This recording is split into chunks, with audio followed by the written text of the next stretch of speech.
Welcome to Two Giant Goofballs, a New York Giants podcast. Are you a goofball that loves Giants football? If so, sit back and relax as we talk about the team that both excites and frustrates us so much. And now, here are your goofball hosts, Drew and Rob. Welcome, fellow goofballs, to a special play-by-play edition here of Two Giant Goofballs. We're here to talk about, of course, the upcoming game here, set to start any moment here with the Giants at the Colts. Colts at the Giants here, as it's going to be kind of an interesting matchup here. It's a little bit of an oddball way to watch a game here because, let's be frank here, guys, we got the number one overall pick in this draft, and that's what we're all about right now, is keeping that pick. So it's weird, and I said it at the game when I was at the game last week in Atlanta, that it's weird to go into a game hoping to lose, and that feeling continues. So obviously we haven't done a play-by-play last week because I was at the stadium at the Mercedes-Benz Stadium in Atlanta watching the game, but this is the first time we're doing one since we basically full-on embraced the tank here at this show. And yeah, we got the Colts bringing in Joe Flacco in the house, as he's going to be starting here, making his fifth start on the season. Anthony Richardson hurt. At this point there, let's be honest, we've all kind of been questioning his will to win at this point after the whole being tired and sitting out during a game thing here.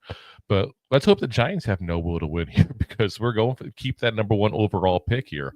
Kickoff just began there. We're already at a record for the most losses in a row. But yeah, it's going to be fun here. Derek says, another loss is on the way. Darian Hopkins Sports, what's up? If you guys haven't already, another great content creator. Does a lot of live shows also on different, sports, not just football, but just live play-by-play in general for some of the biggest games going on there. Says, hey, brother, good luck in the game today. We don't want luck. We want no luck whatsoever. See, Derek Romano, so what's the over-under Drew Lock touchdowns? As we got the first play here. Got about a 5-yard catch, it looks like, there for the Colts. That's Michael Pittman Jr. making the catch. Dennis Nieves, what's up, man? Says, go blue? Question mark. Yeah, we'll go blue. Go blue. Go the Indy blue, that's for sure. The Darian Hopkins Sports says, as a Raiders fan, I want y'all to win, LOL. No, we don't want to win. We want to keep that pick. You guys made the mistake already, Raiders fans.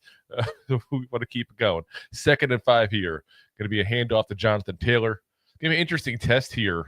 One of those things that we're looking at, the Giants' run defense has been better the last couple games, and we obviously had injuries all up and down that defensive line. So I'm kind of curious to see how that goes. Interesting note I just saw as they're showing the starting lineup. Right guard is Mark Glowinski is in at right guard, former Colt, but also, of course, obviously former Giant the last couple of years there. Interesting to see how he plays, because we've talked about it before, where guys have left the Giants and become better once they leave. And Glowinski was a guy who came in as a veteran, had a lot of success, both with the Seahawks and with the Colts, was a very good get for us when we got him, and then just fell off a cliff there. Big pass attempt. There we go. We got a catch there for Alec Pierce. Going to be into Giants territory. It looks like about a 13-yard here catch, but we'll see. 20 yards even. Oof. And that was a total lapse in coverage there at that point, there was definitely some motion going on with the receivers. Jason Pinnock came up to do the coverage on Pierce, but originally they had DeRay Jackson on there, but the movement of the receivers kind of shifted things along there, and that was a nicely drawn up play there. Flacco back to pass again, back to pass deep, but way over the head of Pierce. Double coverage too is at that point, but I don't know if he was hoping for a flag or what the deal was, but it's definitely not a good pass. I'll call it that way there.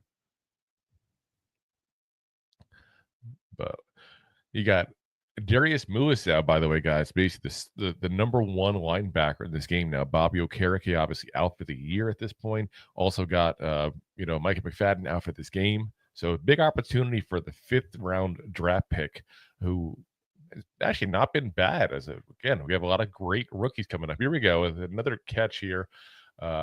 This one here is by Adonai Mitchell, the rookie wide receiver, who another first down. Listen, they're just tearing apart our secondary already, and that's on Deonte Banks too. So it's like it's on some scrub.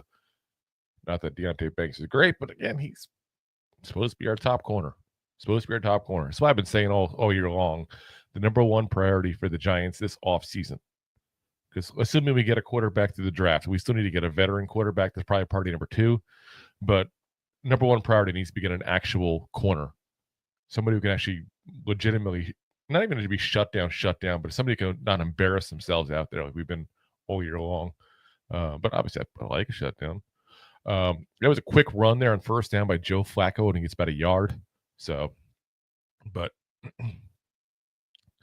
weird. It's like a fake handoff. Like you don't really run with Joe Flacco. Even when he was younger, he wasn't a running quarterback. But I mean, at this point, he's 41. I want to say he just seems like he's been in the league forever, basically. 39 years old. So yeah, his best running days are clearly behind him, and they weren't even that good to begin with. They're saying on the telecast, they're wondering if there's kind of issue with the handoff, but the handoff looked like the opportunity was there. So, goes a fake. Oh, we got an interception. We got an interception. Dane Belton with the interception here, guys. Definitely something we haven't got a lot of this year, but Dane Belton's been that guy who's all throughout his career has been someone who makes big plays. He also makes bad plays big as well. But Joe Flacco faked the handoff, went to throw. I didn't see who it was going after him, but he was about to get smacked big time, and he just threw it up in typical Joe Flacco, ways there. So great interception by Dane Belton. Great hands on that. I want to see the replays. I'm curious who actually was the guy going at him. But they don't seem to want to show that again for some reason. So if anybody happened to saw who it was, feel free to put that in the comments section for us. I want to make sure we give the credit to that because that's who made the play. That pressure is what forced Joe Flacco. I shouldn't say force. He should have taken a sack, really, to be honest. But it created the opportunity for him to feel he had to force a play. So he did. And, Joe Flacco, we talked about it, a lot with him last year when he's with that crazy run with the Browns towards the end of the season. He makes a lot of really big plays that are positive and a lot of big plays that are negative, almost like a poor man's version of, Jameis Winston at this point here, minus the fun interviews. So Giants will get the ball back. And again, we have not so great a roster here left. Not that it was that great to begin with based on the record, but, Drew Lock is coming in injured as the quarterback. Tyrone Tracy's also injured. I do think he's in this game. That's the last I had heard is he's going to be suiting up and going to be in the game. We'll see how much he actually plays. I definitely think you'll see much more Devin Singletary this time around. Malik Nabers also banged up, but is playing as well. The big thing is in this game here is we might get the 1,000-yard mark, total yards for both Malik Nabers and Tyrone Tracy Jr. here. So that'd be a nice thing to see. I can't remember the last time I see 2 rookies get 1,000 yards from scrimmage like that. That's a pretty good feat. Again, this draft class has not been the issue. It's been everything else but this draft class has been the issue basically at this point. So let's see. Where's he at? We got 721 rushing yards, 263 on the receiving yards. That's 984. So yeah, he needs 16 yards at that point to go ahead and get the 1,000-yard mark. So, and he's got an outside chance if he has really great game or 2 really good games to go ahead and hit 1,000 yards rushing even. So definitely Tyrone Tracy's got something to play for personally, that's for sure. Again, Malik Nabers is also on pace to get that 1,000 yards, which is just absolutely insane considering everything that he's had to deal with as a receiver this year. I know he's gotten a lot of crap for the drops, and it's not wrong to do it, but he's definitely been a guy who's had to deal with a lot of bad quarterback play this season. He's got 31 yards he needs to go ahead and get the 1,000-yard mark there, which again, as a rookie, that's a big deal. That's a really big deal. He's already set the Giants single season record for receptions. As Drew Lock comes up to the line here, 1st and 10, ball's about the 9-yard line here. So going to be, it looks like a run to start there and hit behind. Tyrone Tracy was in there. And now here we go. Now they're replaying that interception. We can see who that was. Oof. So we said watch for the Mark Lewinsky thing. That was Armand Watts, who's the guy, remember we signed midway through the year, was hurt the last couple of games. That's the guy who did that and just destroyed Lewinsky to get right in the backfield. That's the guy we should look to re-sign, that's for sure. As another handoff, guys, we're back to like the 3-yard line. Ooh. That's bad. That's bad. So we're going to have 3rd and 12, guys. 3rd and 12. See, Derek says, look at Eli Manning will be enshrined to the Hall of Fame this season. At least we can look forward to that. We're going to talk about that in the postgame. I'm still not convinced he's going to get in, but I think he should. But we'll definitely talk about the postgame. We got a couple of things to talk about outside of the game because let's be honest, we expect a really bad outcome here as we get a flag on the play. False start of the Giants. So, yeah, bring it back even further. Again, this is what we're looking at. So, we're not going to spend an hour talking about how bad the Giants are and how bad it was to watch them look bad in this game again. So, we'll be going into, like I said, the game here a little more as far as the off season as well. What's going to happen there? So, alrighty, both backup guards. You're going to see some issues. I think it's offensive line together in general. Backup center, backup guards, backup. It's not a single starter in the right place, basically. 3rd and 14. They're going to do a quick toss. Ooh. Tracy Jr. caught the call. Got 13 of the 14 yards he needed. I know the Giants have been pretty, ballsy with going forward on 4th and 1. I can't imagine they'll do it that deep. You're automatically given the points if you don't get it. But they're booing as the fans. I think they're booing more the fact of how bad the offense was, not they're not going for it. So we got 4th and 1 here. You got the Scottish Hammer coming out, the team MVP for the second year in a row at this point. But here we go. Should be a booming kick. He's known for it. And it is going to be fair caught about the 36-yard line. So considering how far we were in this, we're in the end zone, guys. That's not bad at all. I'll take that. I will definitely take that. So we got another commercial break as they set it up here. And guys, that offensive series not just extremely show everything wrong with the Giants here really quickly? Everything wrong with the Giants. We get the ball, again, not in great position, obviously, but we get the ball back on interception. The defense does their job.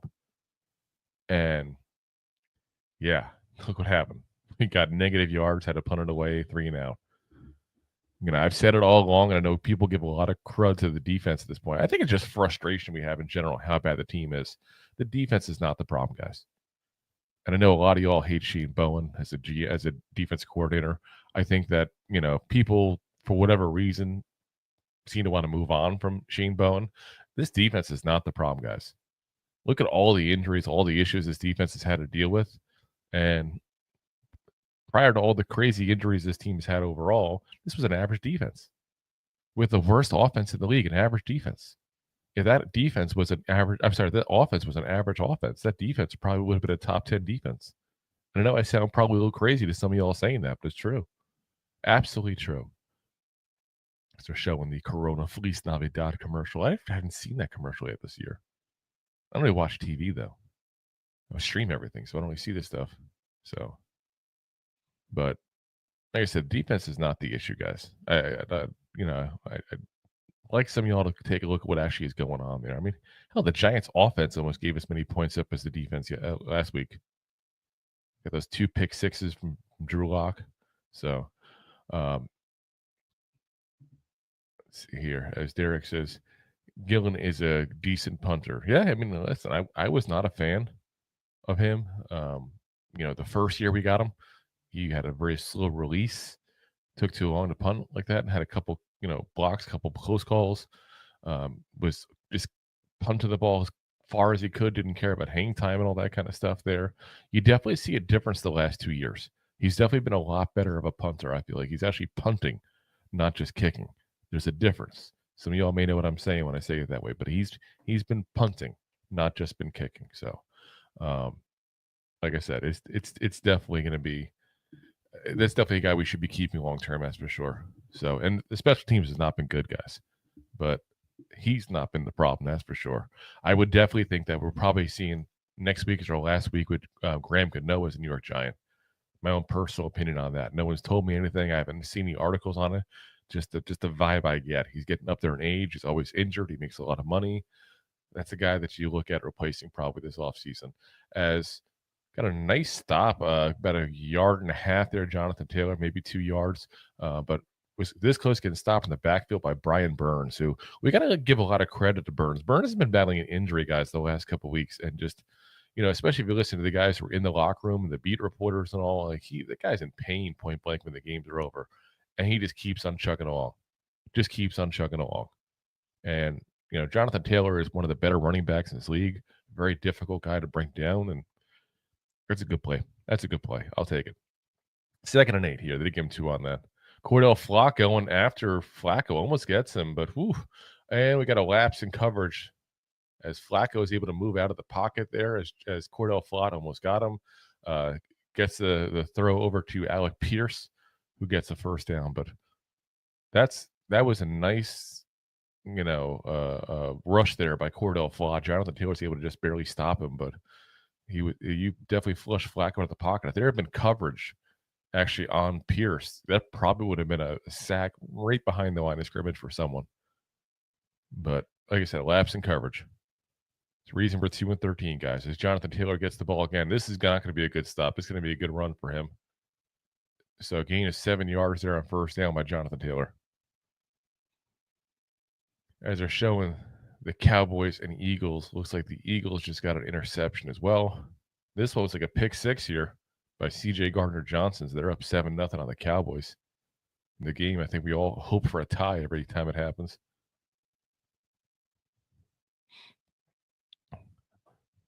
So we want them to lose, though. As we were going to root for the Cowboys, because if the Cowboys win, the Eagles might care more about next week.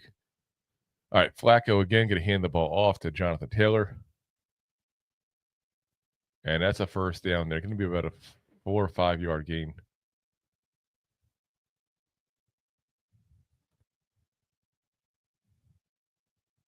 But yeah, so basically what we're hoping for in this is we want the Lions to lose. We want the Eagles to lose, so that they have to care about things going on. Now, if the Cowboys beat the Eagles, you want the Commanders to win as well this week, because then it becomes more of a care about getting that division title for the Eagles there. But the big thing is we know the Eagles, they will play the backups that last week. That's the big thing, the only thing that scares me as far as keeping this number 1 pick. Don't get me wrong, like we still shouldn't be the favorites in that game, but it's going to be a closer game at that point there, potentially, if they put all backups in. As we got a 3 yard run on first down there. So we got 2nd and 7. Ball is about the 28, 27 yard line there. So Flacco's got the Colts already in position to go ahead and score here.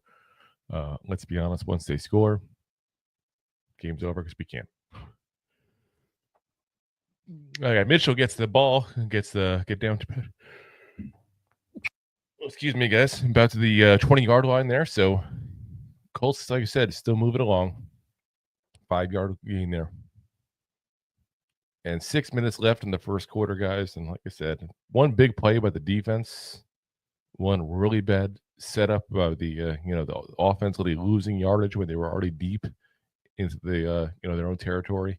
And now you got defense getting driven on again. But can they make another big play here? Flacco hands off to Jonathan Taylor, who's going to get, looks like, about 5 yards. Deontay Banks, the tackle on it. So we got 2nd down coming up. And it looks like 4 yards is going to be. So definitely it looks like they're be a little more conservative this time as they're deep in Giants territory. Like, yeah, they should be. You don't have to worry about scoring touchdowns and doing crazy things. The Giants can't score at all. You just get a field goal, you're good. Let's be honest. All right, 2nd and 6 there. We got some motion from their tight end who's going to act like the running back. You can see that run a mile away. And, of course, it is a run, about a 4 yard gain there. So 3rd and 2.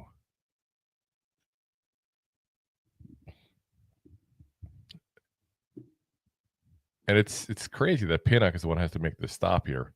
But Muasau got blocked by Kelly and couldn't get off it whatsoever. Pinnock could be an interesting guy this offseason too, guys. He is a free agent at the end of the year. I like to keep him. I don't think he's going to cost all that much money, but I also like to bring in some competition for him. As Flacco is trying to get out of the pocket, gets tripped up and sacked by the Giants there. Told you, Giants are making big plays on defense, guys. So that's Nacho got him. Raheem Nunez-Roches. Like I said, guys, that's a guy I'll root for. I haven't met him before. Really nice guy. I met him back when he was a Buck, actually, but really nice guy. Fun guy, down to earth. So got a 32-yard field goal attempt here by the Colts. And when I say attempt, let's be honest, 32 yards, that should be a gimme, basically, for an NFL kicker. Things do happen, though. And, of course, it's through. So Giants officially down 3-0, guys. 3-0 as we go into the tankathon here, guys. Now, in the post-game show, just to give you guys a heads up, again, we're not going to just talk about the game itself because, again, there's so long we could talk about the Giants losing and being horrible. But we are also going to talk about some of the news, what happened this weekend between, Cam Ward at the Alamo Bowl, Shedeur Sanders at the Alamo Bowl, and, of course, his cleats was the big talk. Cam Ward at the Pop-Tarts Bowl, which I can't believe I said Pop-Tarts Bowl, and talking about how he, quit at halftime there. That's been kind of a big topic there. We're to give you our thoughts on that at the post-game show as well. Won't be nearly as negative as you probably think. But, yeah, again, down 3-0, guys. Offense gets the ball a second time here. And let's just say it this way. They can't be worse than they were the first time they got it. That's for sure. Cannot be worse. But that's been the story of the Giants all year long. Can't do anything on offense. Can't get going. So, again, I know a lot of people aren't big on Bowen, but defenses got twice. Got the ball. One, they stopped them got an interception. One, they gave a field goal. 3 points in 2 drives is not that crazy. Not great. Don't get me wrong. You prefer none, but could be a whole lot worse there. So, guys, let us know in the comment section too who you are looking at for us to draft with. We keep this first overall pick. Do you want Cam Ward? Do you want Shedeur Sanders? Do you want to trade back? Do you want to go Travis Hunter? I heard a couple people saying that as well. Let us know what you think. Anyways, they're showing the Star of the Seas commercial now. I love cruises. Just went on the Icon this year, the current biggest boat. It's insane. Is it just me, or are these commercials long today? Get back to the game. That's one thing I love when they do the screen and screen so you can see what's going on at the stadium. Even if they don't show you like actual plays while the commercials, just give us something football related to look at while this is going on. Like it's too much, the commercials. It really is. As they're showing now more ads now for the NFL shop with some crazy weird stuff. They have like overalls for the Colts. Who's going to get overalls? I can't picture that as being a big seller. Maybe I'm wrong. What do I know? All right, here we go. Back to one last commercial. Well, they're showing the stadium at least this time. But yeah, Giants looks like taking the field here in a second. Looks like they're setting up for the punt. I'm sorry, for the kickoff, I should say. Here we go. Okay, kick is off. Going to be into the end zone there. Yep, and I thought. So yeah, we got the kneel in the end zone there. So Drew Lock and the Giants offense coming out as we say, oh no, they're talking about celebrating the 100 seasons, 0-5 in division, never finished winless in the division, 0-8 home games, only season winless at home was 1974, lost 10 consecutive games, franchise record. Yep, it's bad, guys. So I can't believe they're still talking about bringing back Shane and Dable. Are you kidding me? Like, what else do you have to do for you to realize how bad this is? First down, Tyrone Tracy going to get about 3.5 yards here. So we got 2nd and 7.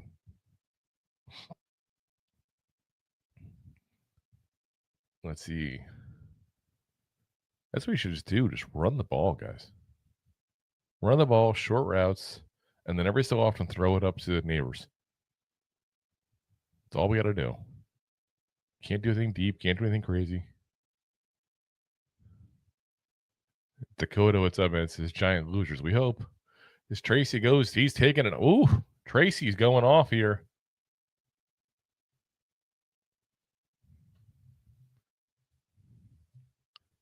That might have put him over the 1,000 yards in the season, guys.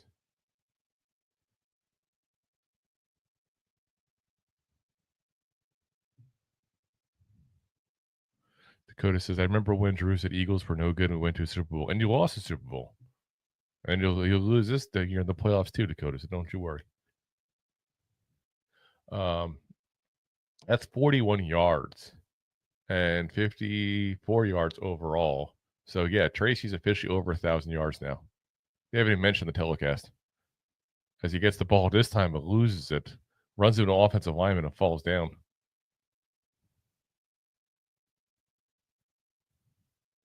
Dennis says, meant Novak would be happy.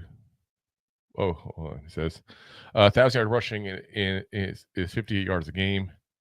Not bad. That I know of would not be happy. No back that I know of would be happy with that number. Maybe a rookie or first-time starter. Same for receiving yards. We need to raise expectations. So it's meant to say no back happy with that number. Listen, as a rookie though, that didn't even start the whole year, I can't get mad at that. As they're handing it off to him again there for very minimal yardage. Again, he didn't even start or get anything yards wise really the first 4 games. So in 13 games to get 1,000 yards, basically, that's a different scenario. You know, you got to look at that part of it as well. As I'm trying to do the math here for you. That's 76, 77 yards a game. That's pretty good. And again, as a rookie, and a rookie that's raw at the position, as they got 3rd and 14 coming up at the 31-yard line. This is a guy who's very raw at the position because he didn't play running back very much in college.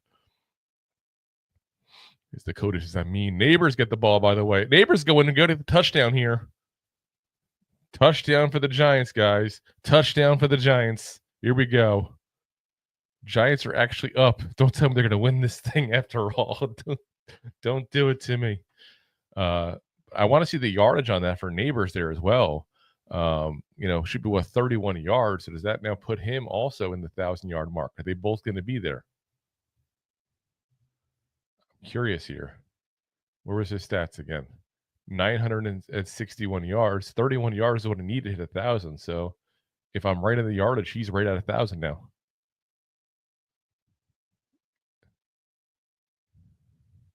They're talking about now. There we go. As I talk about, he gets the ball from the Giants as well. That's good for him. Again, 1,000 yards. 1,000 yards. Dakota says, do not win. Yeah, we're trying not to. Dennis says 1,500 yards is the mark. That's the mark for next year for him. Again, a guy who didn't start or didn't really play for the first quarter of the season, and a guy who, is in his rookie year, I'll take the celebration of 1,000 yards. But again, I won't be celebrating that next year unless looking at him as just a piece of the running back puzzle, if that makes sense, But I think he's good enough to get 1,500 yards next season, no problem. He should be better because he's more skilled at, the NFL style. He's going to have another whole year as being a running back. He's going to also, be there for the whole entire time. I mean, if I just do the math on the 76 yards times 17, that puts him at 1,300 in yards right there. So, like I said, I think he's a better player than people are giving him credit for. I just don't think necessarily he's a stud. He's not going to replace what Saquon is, obviously. But he's a good piece of the puzzle and a true weapon to have on offense, that's for sure. Not bad of a 5th-round pick. Can't complain getting 1,000-yard season out of a 5th-round pick, guys. And now, again, you got Malik Nabers also with a 1,000-yard season as well. So, again, he missed, some time as well. He's been injured a lot of this year. And, again, he's dealt with the worst quarterback play I've probably ever seen as a football fan in general. So, great season by him, too, as well. Again, and these guys still have the game to go. So, you figure, I said the numbers there before with what Tracy would do in a season at that point, forgetting at that point that he's still got another 1.5 games to go this season. So he could easily be at 1,100 yards this season while missing basically the first 4 games of the season because they just weren't using him yet. They were forcing the ball on Singletary, who just really hasn't panned out. And another guy who I wouldn't be surprised to see gone this offseason as well. So, whether our doing or his doing, because let's be honest, he doesn't like what's going on with him either. So, what is going on? I turn down. Stop talking to here. I'm the Lord of the Giraffes on a commercial, I guess, for some animal control show. I didn't realize it was still even on. So, all righty. And there we go again. Back to the game. They're showing Nabers. I like the fact that everybody's coming up to him and congratulating him as well. Like they went out of their way to do that. That does show a little team unity. Bad season, but that's a nice moment in the season, guys.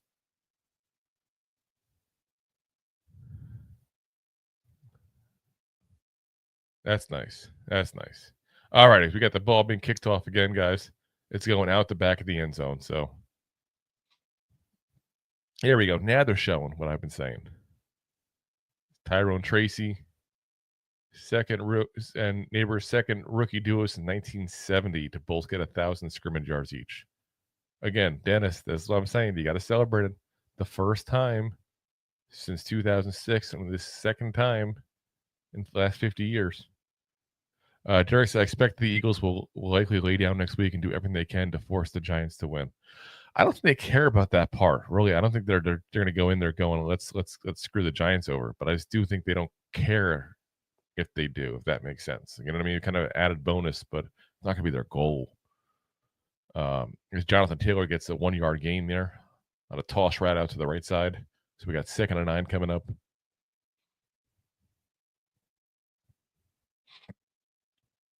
But yeah, telling you guys, I'd be pissed if we win this game. I'd be so pissed. I mean, I'll tell you though, even if we lose this game, I still think we're going to be trading up to. I mean, so if we win this game, we'll still probably trade up to go get a quarterback. I still think that's what happened. We're just so desperate when it's not even funny. As Dean Belton puts some nice pressure coming off the right side there on Joe Flacco, he just throws the ball away. Dennis says, my expectations are higher. I give rookies a pass. They're rookies. Spaz asks, if we win, I want Will Johnson. Will Johnson definitely is an interesting pick. If we trade down or we do end up winning and not being able to get a quarterback, interesting option there. We definitely need a corner. That's for damn sure. So I haven't done too much film work on him yet, but what I've seen so far, I've liked. It'd be pretty soon that Rob and I will start breaking into much more college film at that point, looking at the draft stuff. We did like 250 draft profiles, I think it was last year, as we got a huge gain here now, guys. This is by Kalen Granson, the tight end. So they're back in the Giants territory again. So again, we probably shouldn't worry about the Giants winning because, to be honest, we don't really win very often. Dennis's QB, CB, defensive tackle, O-line. Yeah. I think that, well, he said, before I get that comment, he says first 4 picks. You can't say first 4 picks. You got to pick best player available. To me, you got to get a solid corner in this free agency time period. That's the big thing. And I forget, we looked at one point who was going to be the big ones there at that point. But you got to go ahead and look at getting a big time corner in the free agency time period. Again, they don't grow on trees. I'm not trying to suggest that, but even if you get a guy like let's see, I'm trying to look at the list here. Byron Murphy, Carlton Davis, DJ Reed, but you got to go ahead and get a legit corner in this draft. I'm sorry, in this free agency time period, and not have the holes. You want to go in without holes and be able to take best player available. This is just, yes, best quarterback, CBD. No, take the best player available. Spaz, is he really the best CB in the draft? Oh, he is by far. Like I said, everything I've seen tells me that. And I would actually think he's better as a CB than Travis Hunter is. The big thing with Hunter is the fact that he plays both sides. I call it Otani syndrome. People think they're going to go and get a stud corner and a stud wide receiver in one draft pick. I don't think it's going to work out that way personally. I actually think he's going to be better as a wide receiver in this league. We'll see if I'm right on that. I mean, again, we haven't done all the film that I will do before I say that for sure, because we do, like I said, do that postseason. But yeah, it's going to be like I said, it's going to be a interesting draft class to look at, because it's not a very top-heavy draft, but it's a very mid-heavy draft, that's for sure. As Dennis says, yes, the best players available at those positions. No, you take the best players available, period. You don't force a draft pick. That's when you make the wrong pick, guys. When you force a draft pick, that's when you make the wrong pick. Now, if you have 4 or 5 players that you have equal value on, and one of those is a position of need, then yeah, by all means, take that. I'm not suggesting you don't keep it in mind as part of the equation for a tiebreaker, but you can't sit there and say, oh, well, I have 15 players ahead of the best corner, but I need a corner, so I'm taking this one. Like, that's not the way this works. That's how you end up with a roster like we have. We've done that forever. We've gone for players that are drafted way too early. So, all righty. So, as they're about to get back to the game here, it's hard to tell. They're showing a Colts fan in the stands. It's hard to tell at the game how many Colts fans are there and if it's really like a home game for them, because both teams wear blue. Jonathan Taylor getting the ball again, gets a couple yards, gets the ball about the 40-yard line. Spaz says, I don't want to give up a haul to move up. We still need depth all over our roster. I'm mixed on that part of it there. It's hard for me to give you my own opinion on that, because to be very frank, what matters is just if you think Cam Ward or Shedeur Sanders is the guy, meaning they are the guy that you want to build a team around. If you think they're the guy you can build a team around, and you think they're that good, you got to go ahead and move up to get them, because you're so close. And you don't want to be close again. We got a nice play there on Adoree Jackson popping the ball out there as a very close reception there. So we got 3rd and 8 coming up. But like I said, that's the big thing for me is you can't force it if it's not a guy that you think you can build around is going to be a legit leader of your franchise for years to come. But if you think one of those guys are and you got the chance to get him, you got to get him. You got to get him, because you'll have another year like this all over again. And it's not just to avoid this style of year.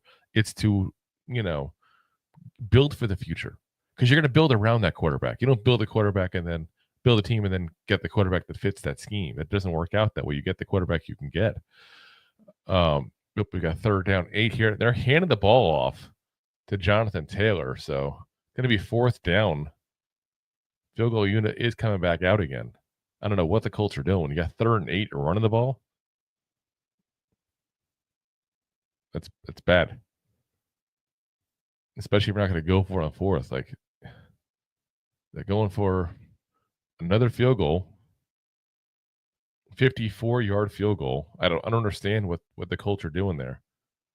They have that little faith in Joe Flacco, or do they have that much faith in their defense versus our horrible offense? I'm a bit perplexed by this move as they go for the kick, and it is bad.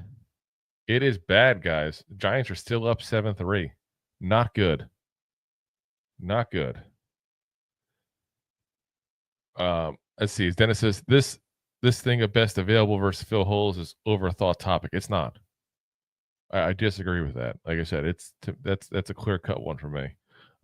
He says we were wanting best available with Nabers, and look at all the holes we could have addressed if we traded down. No, but that's the difference. You didn't mention as far as trade down. That's a different part of the equation. Trading down is a potential here. But what I'm saying is, if you're taking the player, you take best available. You don't take fill the hole. This is the position I need, and that's it no matter what. That's what I'm saying. As bad as his Colts want to lose to get probably one of the QBs. No, I mean, I don't know. I feel like they got a QB. But it's a matter of what they think of Anthony Richardson long term.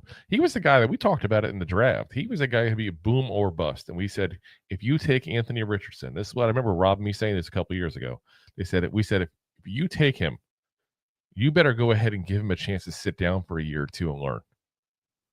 And they didn't do that. They threw him right out there. So if Anthony Richardson is ruined, it's point blank on the Colts, because everybody who knows anything about football saw he was very raw. And you threw a guy who was very raw out there, and you exposed him. And he looked very good last year before he got hurt. But this year, It's been bad. But again, this is because they forced him in there. It was a bad move. A really bad move. Trial under fire does not typically work with rookies very well. It's not a good move. So, hopefully the Giants learn something from that, because I still want the Giants to sit whatever quarterback we get in this draft and, give them a chance to go ahead and learn and get comfortable with the team, the league, the plays before we go ahead and get, him thrown out there and lose confidence. As Spazat says, we got to see it's like this most great college players only good for college. I mean, that does happen sometimes. You get guys that are college players specifically that can't hack it once they get into the NFL. But, like I said, I'm Anthony Richardson. I'm still jury's out on, but I do think that they are doing really bad by him in Indy the way they did that. Dennis says, you realize that most picks are hole fillers because most teams fill something with their picks. If you have a QB1, do you draft another if there's QB1 on the board? No, but that's a different scenario. There's positions that need, but you don't go to a draft saying, I'm going to pick this my first round, this my second round, this my third. You don't do it that way. You have positions that you're looking at. You can't just do it that way. All right, 1st and 10 there. Giants have the ball about the 44-yard line. Going to be another run by Tracy here. Going to be about a 3-4-yard run. 3-yard run they're giving him. And let's see here. Really slow to get back up and going there. That's for sure the Giants are. All right, we got 3 receivers out there. We got Wan'Dale, Slayton, and Nabers all out there. So let's see what we got here. Might be a pass coming here just based on that alone.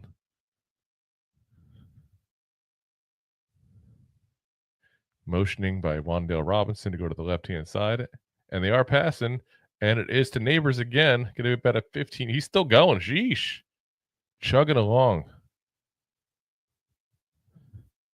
So we're now at the Colts 34-yard line. Dude, if we win this game, I'm going to be so pissed. I'm going to be so pissed. Spaz says, if we trade up, then the next draft, we got to start building back like the good teams do and collect picks for future drafts. I don't know.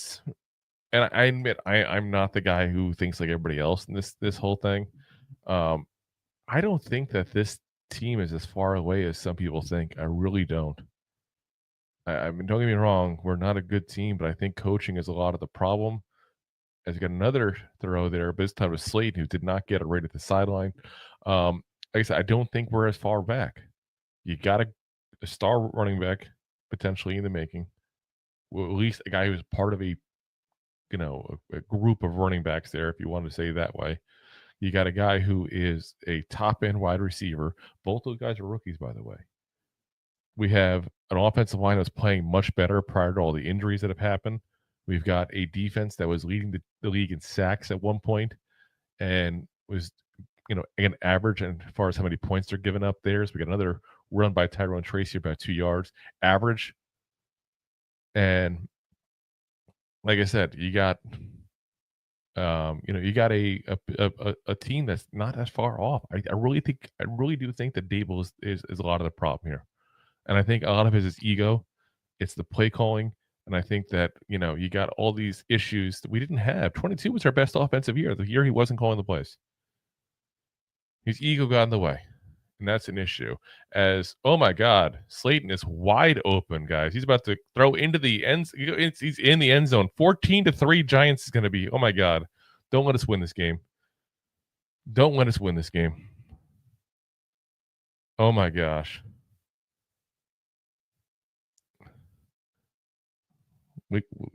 We got to figure this out, guys. We can't win this game. We can't win this game. Then it says we got 4 position to fill. 4 drafting these are not how you're describing because we need the best available of what's on the board.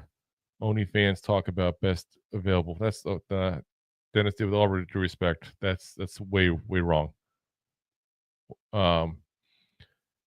Dennis's height was best available. Now that we'll disagree on. We weren't very high whatsoever coming out of this draft. Spaz says we can't keep overpaying free agents, and most are older free agents. We got to draft young. Agreed. But you draft with a plan and a purpose. You don't draft with this is the one position I'm looking at here, and I'm going to take this position right here no matter what. That's how fans talk. That's how fans talk. You'll never hear a GM say, this is my plan. I'm going to draft this position this round, that position this round.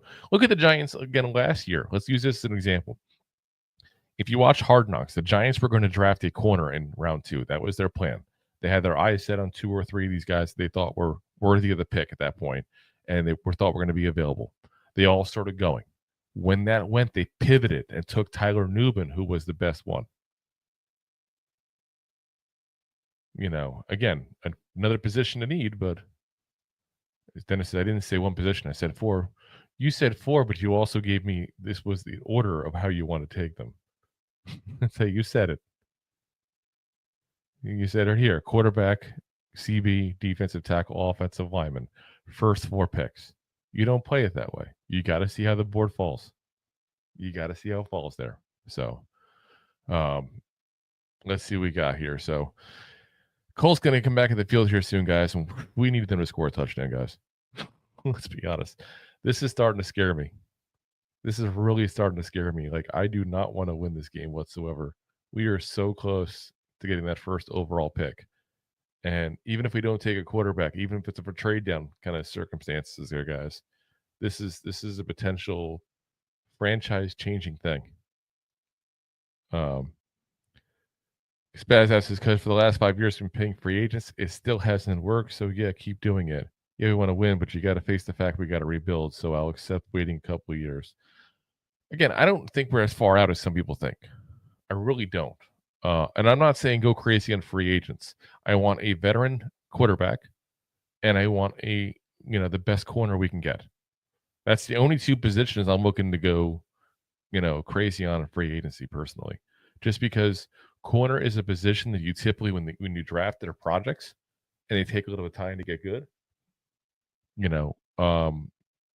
and at the quarterback position is because whoever we draft at quarterback, I don't want to just throw them to the wolves. I want to have somebody who can come in and handle the season for the first half or however long we want to do it at, as the Colts sitting there trying to pump themselves up there. Definitely got to be a little embarrassing to give up 2 touchdowns back to back. That's Zaire Franklin, the linebacker, trying to talk his team up there. Got a kneel in the end zone there in the kickoff. Yeah, let's see here. Enough with the freaking commercials. Dennis says, I never give you an order. Doesn't matter what the order is except for quarterback with the first pick. Then we look to fill the 3.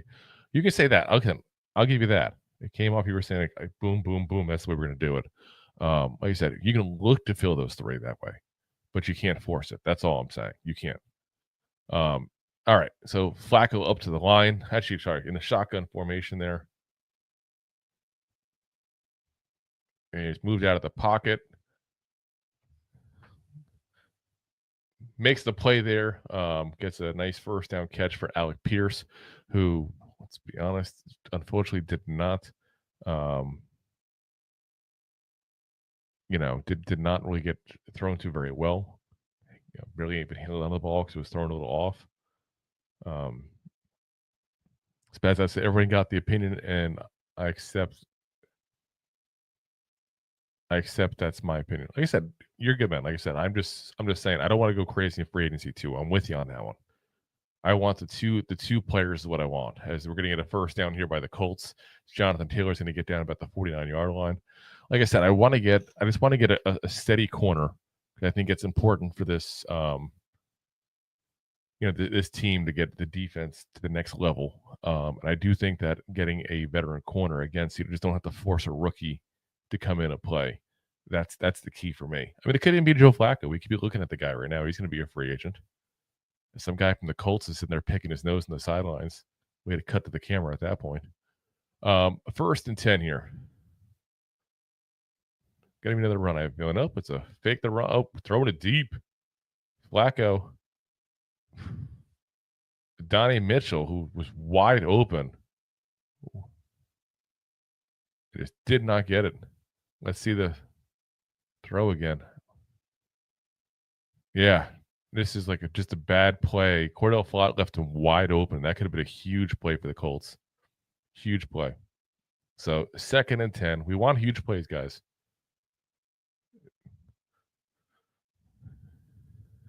Here we go. Flacco in the shotgun formation. Flacco throwing deep again.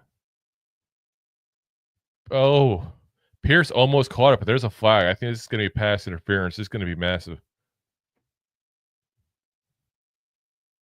Yep, you can already see they're showing Banks' face. It's going to be pass interference. Let's see the replay. Yeah, that was obvious. Think about the 10-yard line. And then if you watch the replay, you got the armor, hand on his arm. That's where they're going to call it on. Banks just looked bad in that. He had bad positioning on it too because he gave him the inside as well. I mean, obviously, I don't know the scheme, so maybe he had help towards the inside, but as Dennis says, it's amazing how much we hear after the draft of how teams filled holes in this past draft. We didn't, and look at our weaknesses, stopping the run and blocking because we went best with Nabers. Who would you have wanted, Dennis? I'm curious in that. Who would you have picked? Here we go. Let's see. He's got a missed completion there. Spaz says, good news. I might be the new Giants content creator soon. I want to voice my opinion on the team. I applaud your channel. You're one of the great channels. I salute. Appreciate it, man. And seriously, when you get going, reach out to me because I definitely do a lot of work to help out. Also, other guys who do content creation as well. I got a lot of help when I started out, so I want to definitely extend that to anybody I can. So feel free to hit us up on Facebook, Twitter, whatever at that point, and send us a message there. As we got a pitch and catch there, didn't get much yards, but there is a flag on it there to Kylan Granson, and got a Giant down. Looks like Armon Watts. Armon Watts down.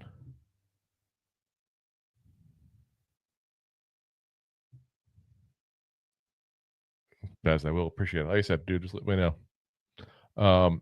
Dennis's trade down looked to fill holes on offensive line, defensive line, and CB. The big thing is you got to look at is you got to also wonder what's going on with the options. Was it offensive penalty, by the way? It's going to be 3rd and 10. But again, when you say trade down, you can't say that necessarily because you don't know what the trade down options were. That's the problem we got to realize as fans is that we only have access to so much information. If we don't know what trades were turned down, how are we going to judge if they should have taken a trade or not? It's kind of like the only year that we can say that is the year with when we drafted Saquon, because that first round pick was in there within 30 seconds. They ran to the podium with it, and Gettleman even bragged about how they ran to the podium and didn't listen to any trade offers. That one you can complain about. But most of the time, we have no clue what trade offers they got. And I'm sure they got some offers, don't get me wrong, but we don't know what those offers were, what they were willing to give up at that point there. It could have been that they thought that we were just looking to trade down because we couldn't get the quarterback, couldn't get the tackle, and we're willing to do something crazy. Again, it's hard to money win a quarterback that part. And I really can't complain about this draft at all. And we did actually fill some holes. As Dennis says, yes, there are D tackles, offensive line, CBs on the board. We did not need a wide receiver. I'll disagree on that. We didn't need a wide receiver, man. Said no disrespect, man. We're disagreeing a lot, but that's fine. Like I said, man, I got respect for you, man. But we needed a wide receiver. We haven't had a wide receiver one on this team, a true wide receiver one on this team since we lost OBJ. Slayton is not a number one. I'm sorry. And there's no disrespect to Slayton. I like Slayton a lot. I want us to re-sign him. I think he's part of the future of this team, potentially, if they decide to keep him. And it's a good part of the future. But the problem you run into is we don't have a number one receiver. We didn't have a single guy in this receiving core that scared defenses. Nabers can do that.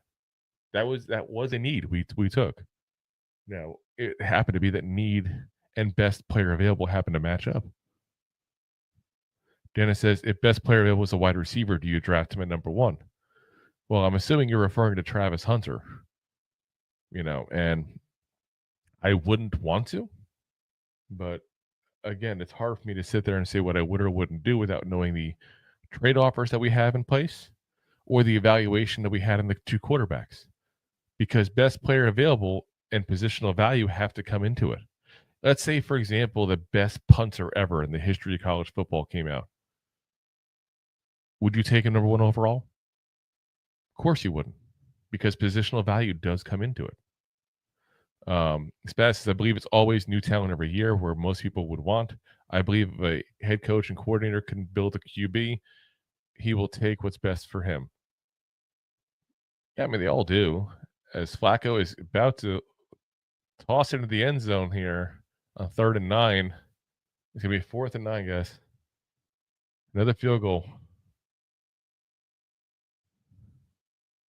Not good, guys. Not good. I want a Dennis says there's a mix of best player available and need is the GM's biggest dilemma. Correct. Like I said, that's what I'm saying. It's just not that.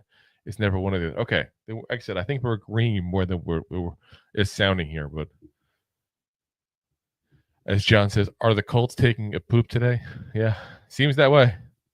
Seems that way. And, us winning this would be very bad for a draft position. That's for sure. As they will make this one here. So 14-6 Giants. The Giants should just bench Tyrone Tracy and Malik Nabers at this point. Oh my gosh.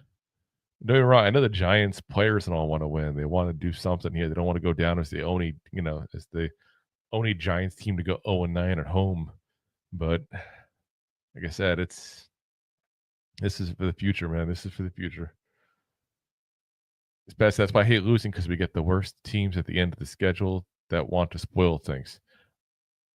Well, that depends on who you'd have happen to get at what time period. I mean,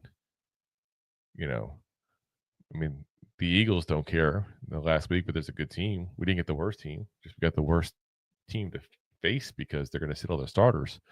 As we got the Colts kicker there about to get ready to kick the ball off. And their defense better do something.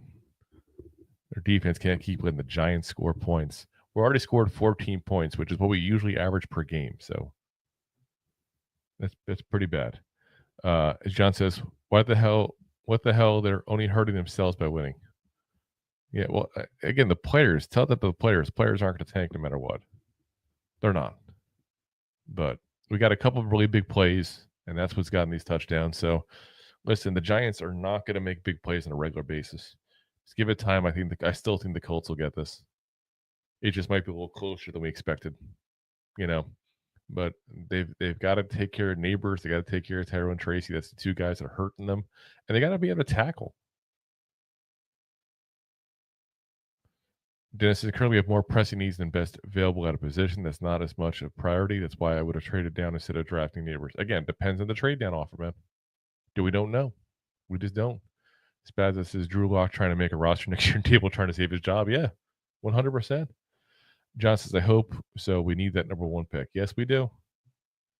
Like I said, either to get a quarterback or to trade down. Either one I'm okay with, depending on what they think of the quarterbacks that are out there. But it's a big difference between being number 1 overall and being number 6. It's a big damn difference. So 2nd and 5 here, guys. Dennis's Nabers the PR move because he lost the face of the franchise in Barkley. Partially, you're not wrong, but we still needed a number 1 receiver, and we haven't had one in a long time. As Singletary gets the ball, going to get the ball, he's got the first down. He's still going. Sheesh, he is trucking along, absolutely trucking along here. Going to get about the 48-yard line, 13-yard gain. Would be now. So, but again, I still think we're going to lose. I just do. Can't go ahead and get the get this game to mess it up for us here. Spaz says, if we get any past 4, then teams want to call for number 1, 2 pick. Yeah. Which means we probably don't get Ward or Sanders. I mean, depending on what you think of these guys. I mean, a lot of people will tell you that these guys are overvalued. Holding on the defense, by the way. We got a first down for the Giants again as Joe Shane looks on. But yeah, I mean, look at that what's going on with these quarterback class, and these two guys are very good, but it's not like they're automatic number 1, like best player on the board. It's a positional value thing. Anthony says, show the game, not your face. I don't want to watch you. Then don't watch me, dude. You think I own the game and could show it? Ridiculous.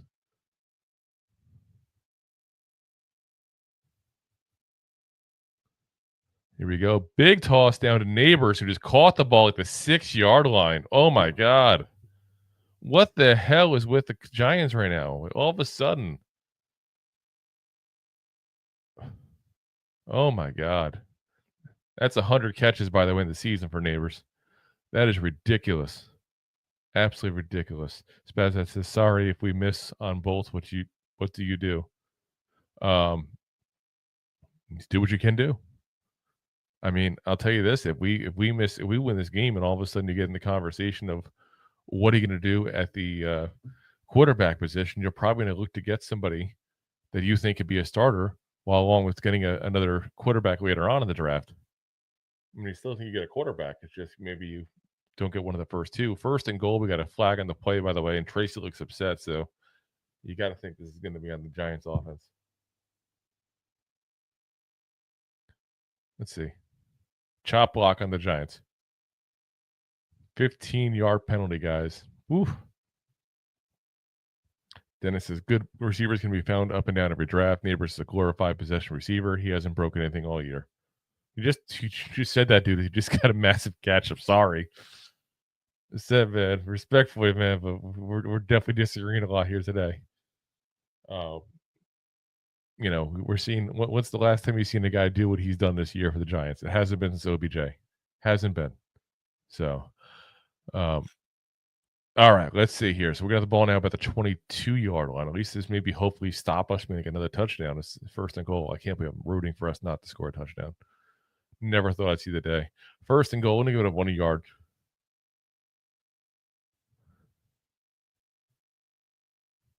Then this is okay. You got 1 and 200 catches. No, dude, you're just hating now. You're just hating.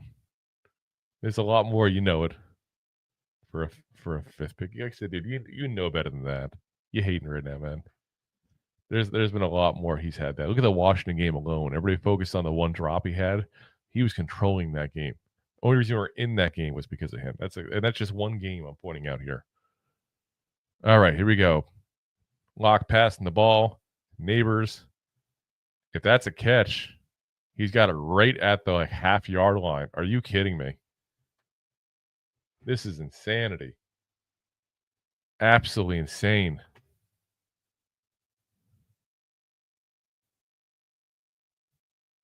And okay, he says, Dennis, okay, what's his tax and depth of target? What's his rack? Okay, yeah. His yak, I think you mean his yards to catch and depth of target. Again, a lot of that's the quarterback play. Point blank. You can't judge a guy when he's got scrubs throwing the ball fully. I'm telling you. It's funny as the telecast just said Giants definitely got the pick right with Malik Nabers. He says we're having this conversation.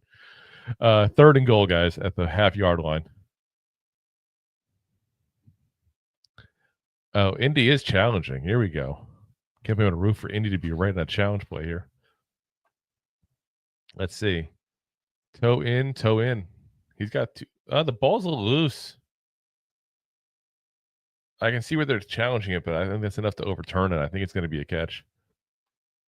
So, but yeah, let's see here. Dennis, OBJ broke defense. His Nabers doesn't. OBJ had Eli Manning, dude. At point blank, had Eli Manning. You can't judge Malik Nabers when he's being thrown the ball by Drew Lock, Tommy DeVito, and Daniel Jones. And, it's not the same thing. He needs a quarterback. That's what receivers do need. They require it. Can they still excel without a great quarterback? Of course. He's doing it this year, Nabers. but you don't see their best without that good quarterback. It's part of the equation. Look at the guys that go. Like we talked about with Eli. We talked about Eli a second ago with OBJ. I'll use him as the excuse, as the example. How many times have you seen a guy that played with Eli Manning excel when he left? None, because he helped make a receiver. Now you have a receiver that's doing it without a great quarterback. I'm telling you right now, he'd be really, really amazing if he had an actual quarterback. As he says, OBJ had fearless going over the middle, Nabers and nip and tuck, fifth pick. Said, dude, you can hate on him all you want. I'm telling you, you're going to be liking him next year when he gets a quarterback, hopefully. I'm telling you that right now when he gets a quarterback. Hey, so real quick, guys, while we got a commercial break going on, if you haven't already, do me a favor, hit that like, hit that subscribe, hit that share, especially if you're on YouTube here, guys. We are on a quest to get to 1,000 subscribers on YouTube. We have gotten pretty dang close here, so we are now over at 907, so we need 93 more there. So, like I said, if you could do that and help us out, much appreciated. As Dennis says, it ain't hate, it's a co. It's what do you mean co? And I don't mean like hate, like you hate him. I'm not saying that, but you're hating on him a little bit there. Like I said, you gotta look at the difference of the quarterback play. That definitely affects a wide receiver. Alrighty. Curious what happens when they get back there, because I'm curious because that where he had the ball towards the lower portion of it there, and I want to see if they see any kind of movement where they watch it on slow motion there. I think the Giants will keep that pass going there. Stance, okay, here we go. Yep. Like I said, he caught it low. Both toes are in. Yeah. Like I said, I didn't see anything about the ball wobbling there. So here we go. 3rd and goal. That's maybe the Giants are going to score again. This is ridiculous, guys. There was definitely motion really quickly on that one. Another flag.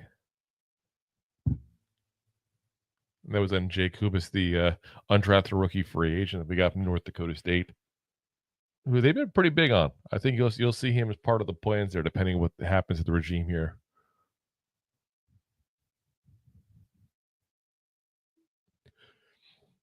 All righty, let's see. 3rd and goal, guys.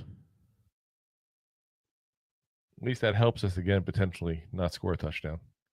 This is not good.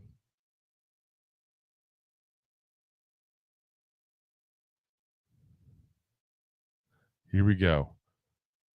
3rd and goal, about the 5.5-yard line. Shotgun formation, so we should have a pass coming here. Making some adjustments at the line. Here we go. Locke getting out of the pocket there. Throwing it wide open for Wan'Dale Robinson. Are you kidding me, guys?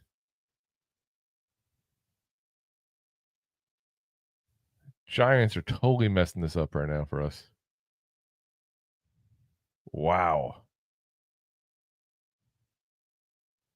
This is really embarrassing for the for the Colts here, guys.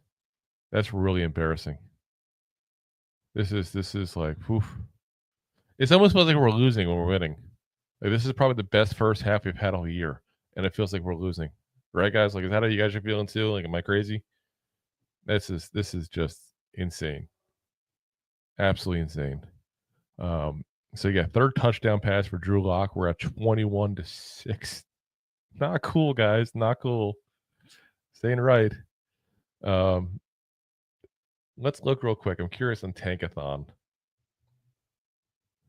where we're at here. Because I'm curious if we win this game, what does that do to our draft pick? Let's see here. So that puts us at 3 wins, assuming everybody else loses. You're looking at, let's see here. That would put us at the 6th pick if we win. Then we got Titans, Browns, and Raiders all ahead of us. It's not good, guys. That's not good. Yeah. I'm about to put the wind out of my sail here right now. Wind out of my sail.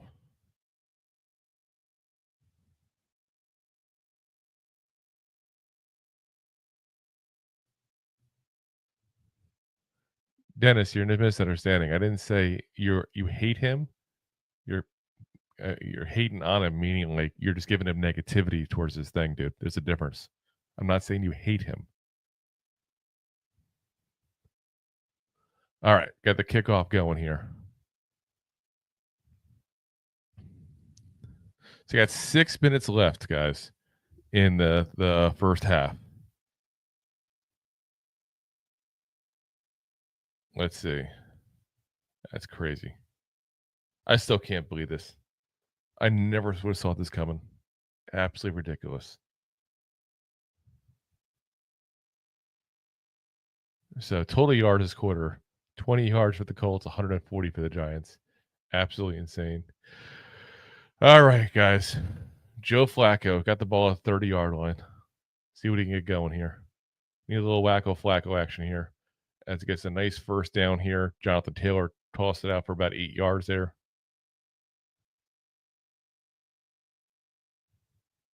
Oh, they're seeing 7, so 2nd and 3.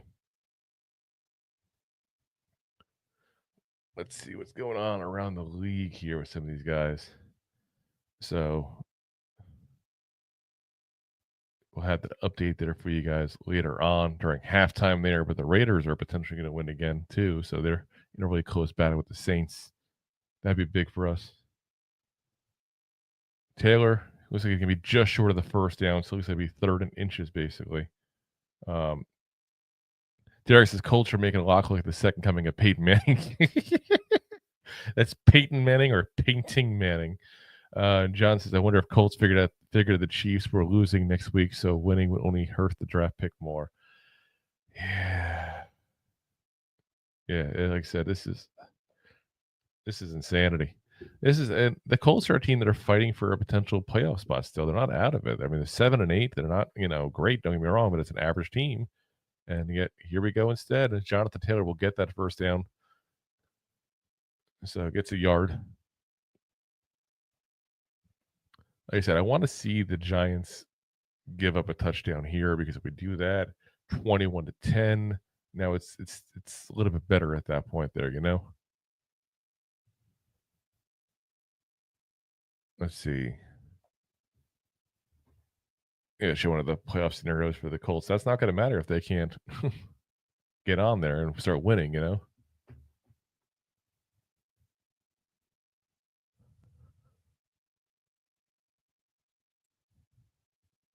Alrighty, 1st and 10, guys. Nice throw deep. Pierce is going to get the ball onto the Giants side of the field there. 13-yard gain.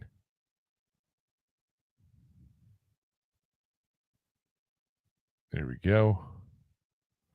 Nice simple pass.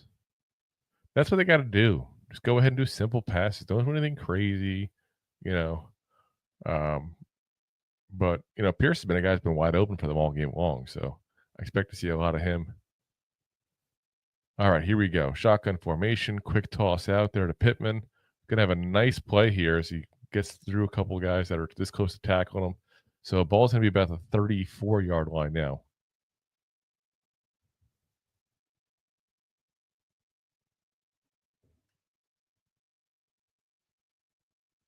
Derek says go away.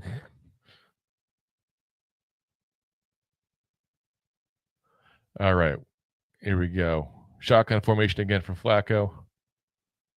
Tosses the ball. Yeah, that's, I guess, close enough to Taylor not be considered intentional grounding, but John says they need the Chiefs to win, and they're sitting their starters next week.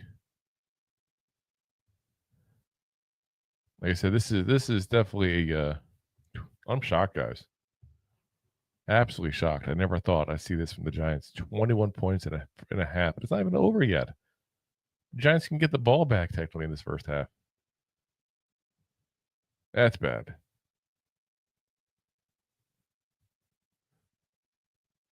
Alrighty, so 2:44 left. Flacco's got all the time in the world. Gets the ball out to Pittman again. Going to be an 8-9 yard gain there. As Rocky Fresh is over, man. It's all over. Shake my head. WTF are we doing? We'll see. It ain't over yet. Still early. Still plenty of time for the Giants to be the Giants. To be honest, we don't expect them to score many more points here. It's got the Colts. Got to get a little more of that last juice of magic there out of Flacco. Here we go. 3rd and 2. Oh, they get the Giants to go off sides there. That should get the first down for them there. Oh, okay. 2-minute warning instead of hit. Okay. Yeah. Elijah Garcia looked like he was going to actually go off sides in that.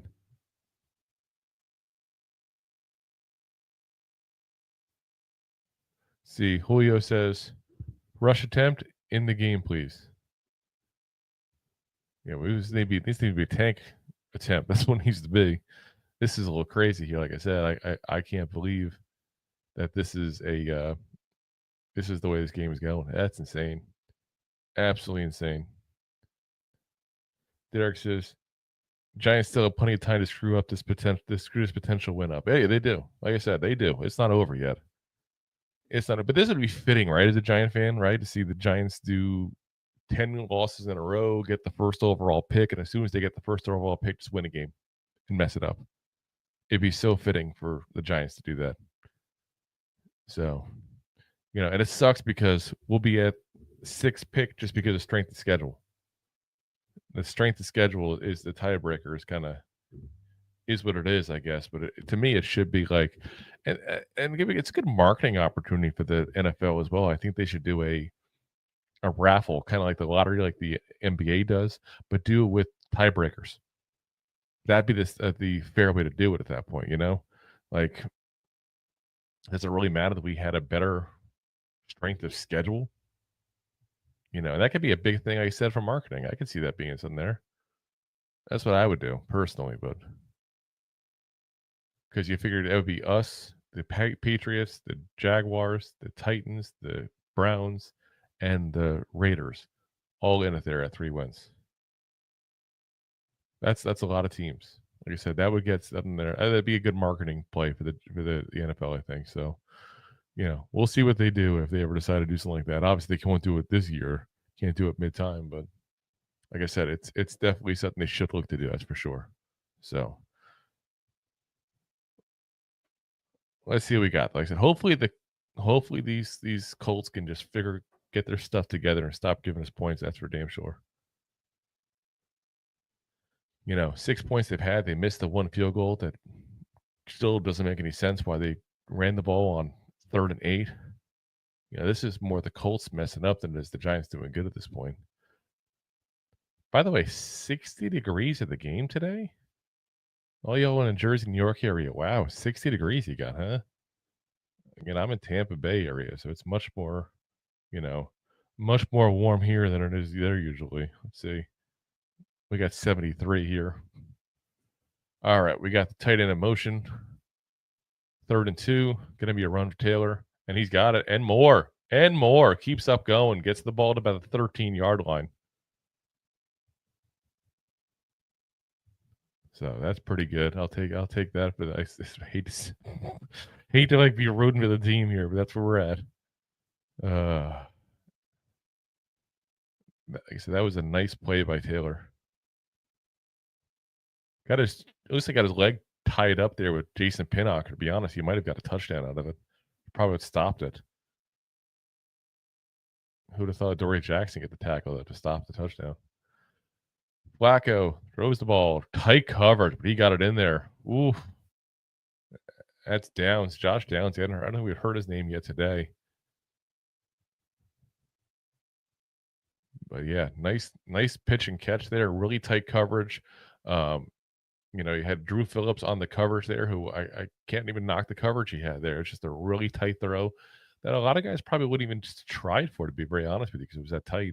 But we know Flacco, especially the later he gets in his career, has got a little more aggressive than he's ever been. So, 2nd and 3 for the Colts here. They got 1:17 left in the clock too. So, let's see what they can do. Because again, 6. So get a touchdown here, puts you 13. Puts him down by just really a touchdown and a 2-point conversion. So, got a chance here to make it at least a tight game. it makes you definitely feel better about coming into this game. Keep in mind, the Giants do get the ball back to start the half, though, too, because the Colts started on offense. So, all right, shotgun formation. They hand the ball off to Taylor, who gets swallowed whole by this defense here, guys. So it's going to be 3rd and 5.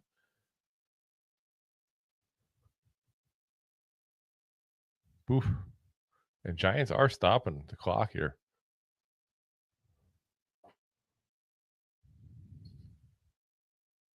And here we go.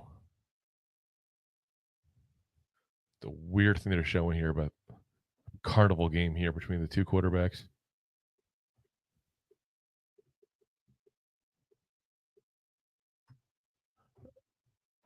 All righty. Let's go back to the game. Here we go.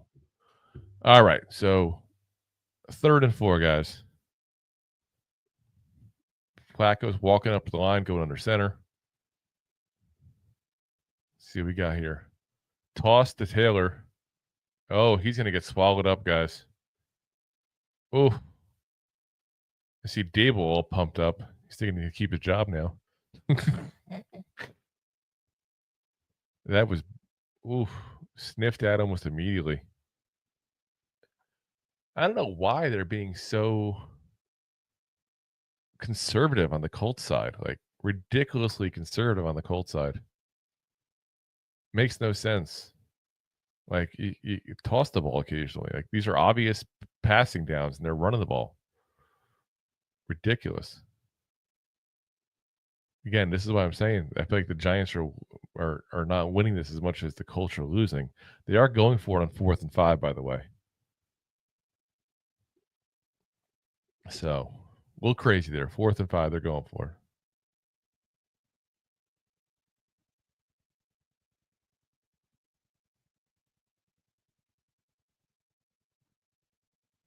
And there we go. Gets that first down.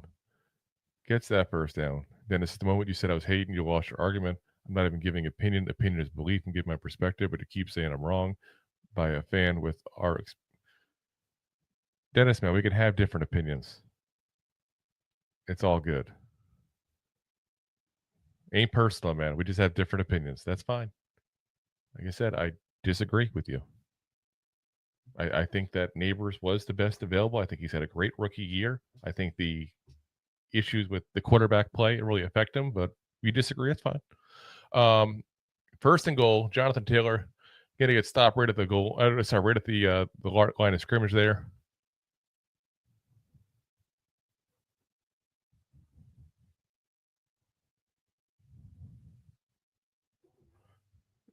Another timeout call, by the way. This is the interesting part. The Giants called timeouts at the beginning, trying to run down the clock. And now they have, like I said, it's given the Colts more time on this drive, kind of help them out.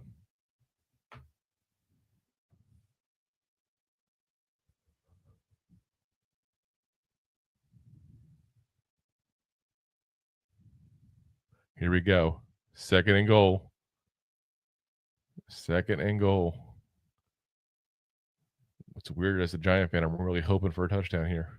It's such a weird feeling, but I feel they're going to run it again. They are. And they got it. They got it. Jonathan Taylor in for the touchdown.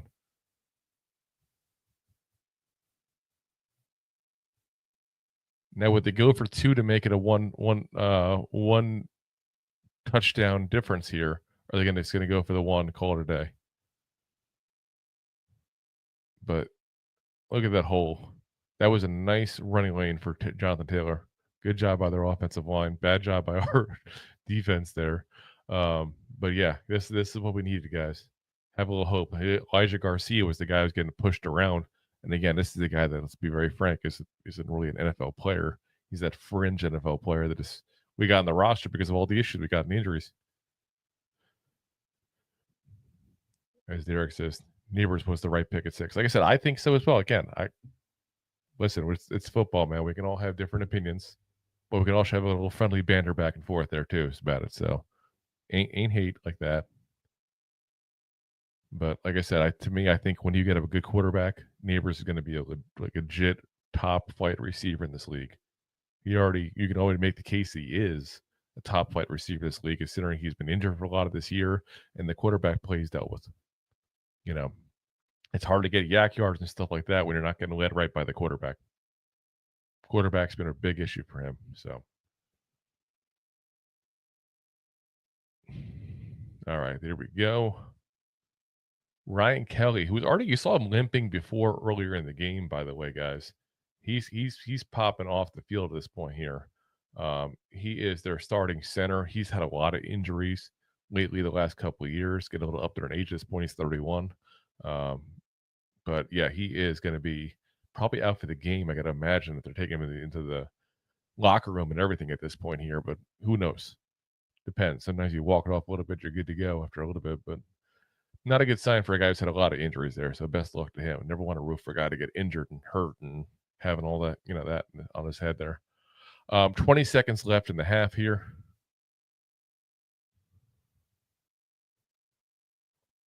So here we go. Let's see what we got there. Okay, good. We're dealing. So that ends the half. Giants up 21-13, guys. Absolutely insane here. Let's get to the box score here so we can go over all the stats here and where we're at. I cannot believe this still. Absolutely insane. All right. So on the Colts side here, first, you got Joe Flacco, 14-22, 157 yards with the 1 interception. Jonathan Taylor, 18 carries, 56 yards at 3.1 yard per carry average, and the 1 touchdown he just had there. So Giants defense doing the thing again with the running game, by the way, I should say. Again, it's really weird how we've been facing some really good running backs the last couple of weeks, and the Giants have been holding their own. They really have been, even though they're facing, really good players at a position they had trouble stopping for much of the season. Flacco's got 1 carry for 1 yard as well. At the receiving side, Alec Pierce, 4 catches, 60 yards. He's been open like all freaking game, guys. Even on games even on plays he hasn't been throwing the ball to, you can see where he's wide open there. Kylan Granson, 3 catches, 34 yards. Michael Pittman Jr., 3 for 27. Adonai Mitchell, 2 for 27. Josh Downs, 1 for 7. And Jonathan Taylor, 1 for 7. Zaire Franklin's leading them in tackles at 4. Actually, I'm sorry, 6 total, 4 tackles, 2 assists. You got nobody else really doing anything much on the defensive side of the ball there at all, or stat-wise, kind of crazy. No sacks, no INTs. Kind of a little bit crazy there. Not even a single punt return or kick return on their side either. Again, Matt Gay, the kicker, 2 of 3. He got the 1 missed field goal, the 53-yarder. So the 2 he made, the longest one he had was 32 yards. So again, nothing too crazy kick-wise in their end there. It's all been stuff that the Giants have been the bend but don't quite break kind of scenario. Drew Lock on the day, 7 of 8, 153 yards and 3 touchdowns. Damn good game for him at this start here. Just, too good. I mean, you got to take him out. just saying, running wise, Tyrone Tracy, 8 carries, 47 yards, the 5.9 yard per carry average. Devin Singletary, 4 for 21, 5.2 yards per carry average. Drew Lock's got 1 carry for -1.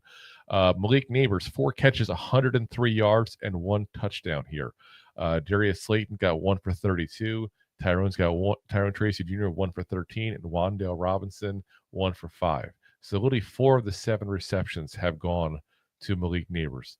Absolutely crazy there. On the defensive side of the ball, Pinnock's having a great day. 5 tackles, 3 assists. You got 3 tackles and assists for Brian Burns, 3 and 1 for Andrew Phillips. Deontay Banks and Dane Belton both have 3 tackles as well. You got the 1 interception here for Dane Belton as well. And you got the 1 sack for Raheem Nunez Roches. Nacho, who's got 2 tackles on the day as well as a whole there. So, like I said, you got 21-13, guys, is the score. So that touchdown at the end makes it a much closer game. Lets us kind of like relax just a little bit because let's be honest, guys, we can't expect these kind of things to be the typical, scenario for the Giants. I mean, that's not normal. It's not at all. So we'll see what happens here the rest of this game here. Let's get you guys scores from around the league here. Here we go.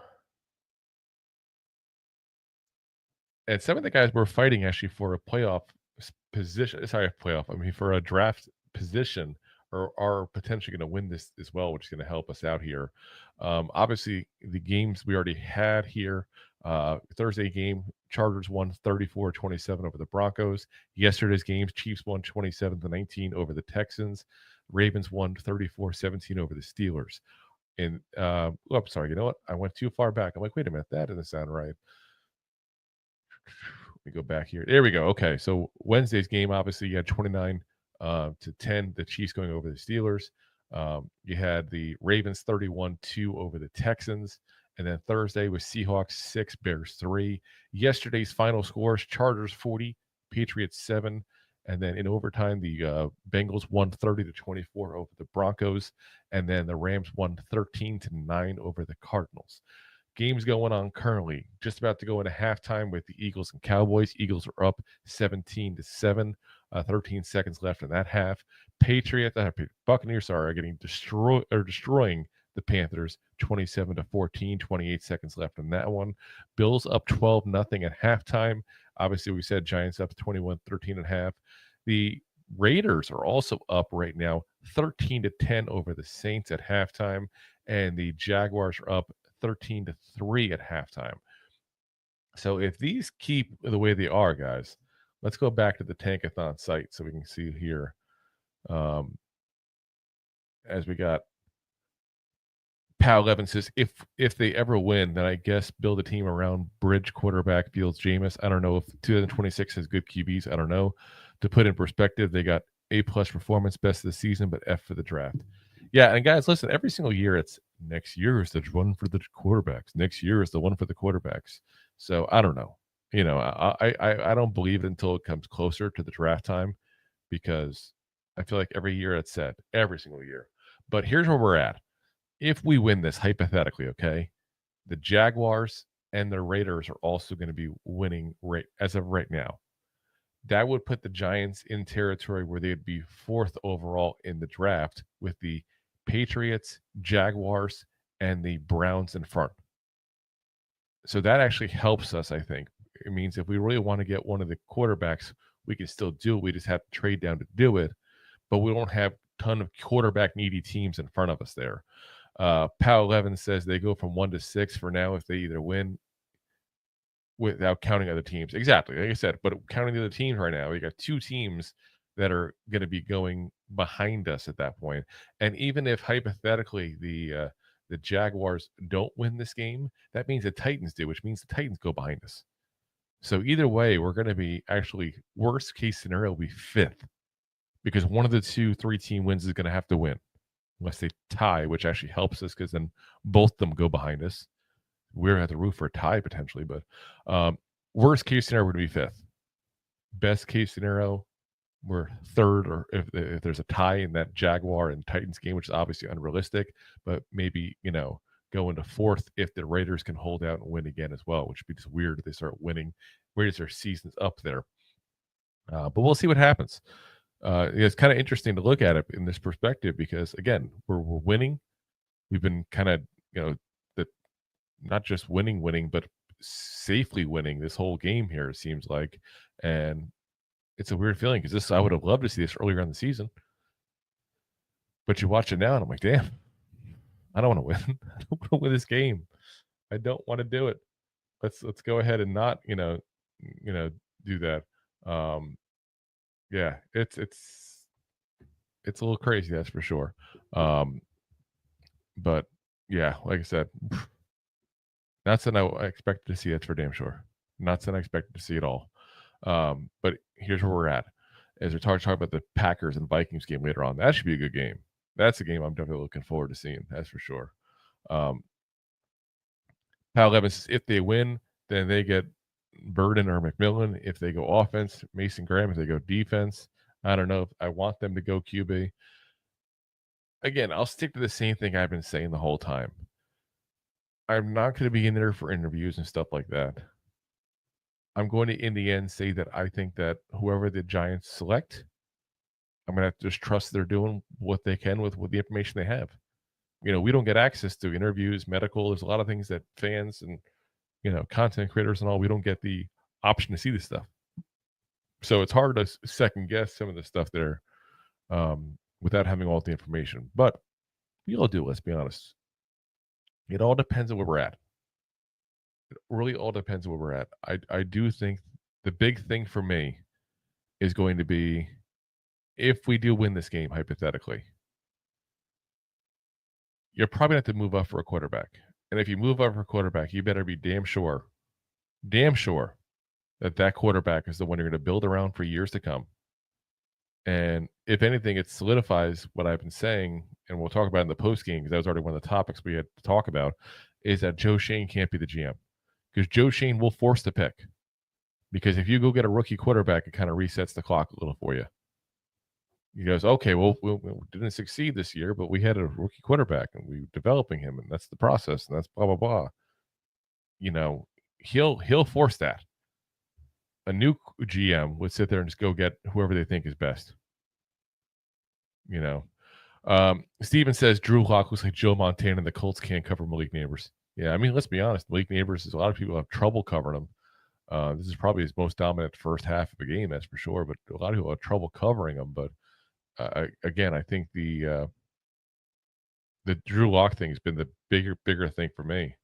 You know, I'm curious what's different this week in the game plan, or if this is an issue where just the Colts are that bad. Because it looks to me like the Colts are leaving people wide open, but sometimes you are scheming that wide open. You know, so we'll see what happens. We will see what happens. But yeah, definitely a little crazy what's going on right now. Who would have thought? I'd tell you point blank, I wouldn't have thought that. I would not have thought, because that's insanity, guys. I'm like a loss for words right now the way this game is going, because I did not expect this at all. I expected by this time we'd already be done. You know, we'd be like, okay, well, this game's over. Let's see here. As Steven says, Eagles will probably let the Giants win next week. It's if the Giants even take the win. You know, that's part of it. Like, it's not just if the Eagles will let the Giants win. The Giants have been so bad for much of this year that, you know, they just don't tend to win when they should. You know, and now is a game they shouldn't win, and they're on pace to win. And really just mess up their entire season. That's for damn sure. You know, there's only one thing worse than losing this bad as we have this entire year, and that'd be to lose this bad and not be able to go ahead and get a quarterback that could potentially fix a lot of the issues. You know, it looks like everything you're hearing right now, if we continue with the first overall pick, if we do lose these next two games, one right now and the one next week against the Eagles, that Shedeur Sanders would be the pick. And he looks willing to do it. You know, I've been very pro Cam Ward. I'm kind of, at this point here, not sure which way to go at the quarterback. Again, I've said all along, I can't be in the interview rooms. I can't see some of the stuff that would be decision-making process. But I'll tell you, if we go Sanders has been good with the bad pocket for much of his time in Colorado. Sanders has been good at leading receivers. We have a lot of guys that are, you know, smaller receivers that can get yak yards and have the kind of motions to do things, but haven't been led all year long. He'd be a good pick for us, that's for sure. But yeah, like I said, win this game and it's all over. As Steven says, you're 100% right. Yeah, I mean, like I said, it'd be fitting for a Giants team, that's for sure, to win this now when we weren't expecting a win. It would be fitting. So, you know, we'll see what happens. Steven says Sanders is going to be a diva. Ward will be better. You know, and that's what I'm saying about the interview stuff. That's what we said when we first started talking about these two. The thing is with Sanders is he has a higher floor than Ward. You know, I think he has a less chance to fail than Ward does, but I think Ward does have a higher ceiling. You know, so it's like you got one that's the more steady pick and one that is the higher risk but the higher reward possible as well. So again, I can see pros and cons in either one. I really can. But, you know, again, if we're at 4 or 5, I can still see us getting one of these two quarterbacks. It's just we might not have the pick of which one we get. And that's the problem you run into when this kind of stuff happens. You win one later on it's like almost like DeVito for us last year. You know, we could have potentially gotten one of the big 3 quarterbacks last year if we hadn't won those games with DeVito. You know, And at the time, we're like, screw it, who cares? We want to get the wins because it wasn't so late. But at this point, you're still waiting to hear. We're not going to do anything. It's like there's no benefit to us winning here. So here we go as the kickoff starts the second half. Like I said, Giants do get the ball here. And we got a return here. Haven't seen a lot of returns yet. Ooh, Smith-Marset. He's going. Oh, my God. We need a touchdown again. Are you kidding me? Are you kidding me? Wow. Kickoff return for a touchdown. Insane, guys. It seems like we're destined not to get a quarterback. Oh, my gosh. This is insane.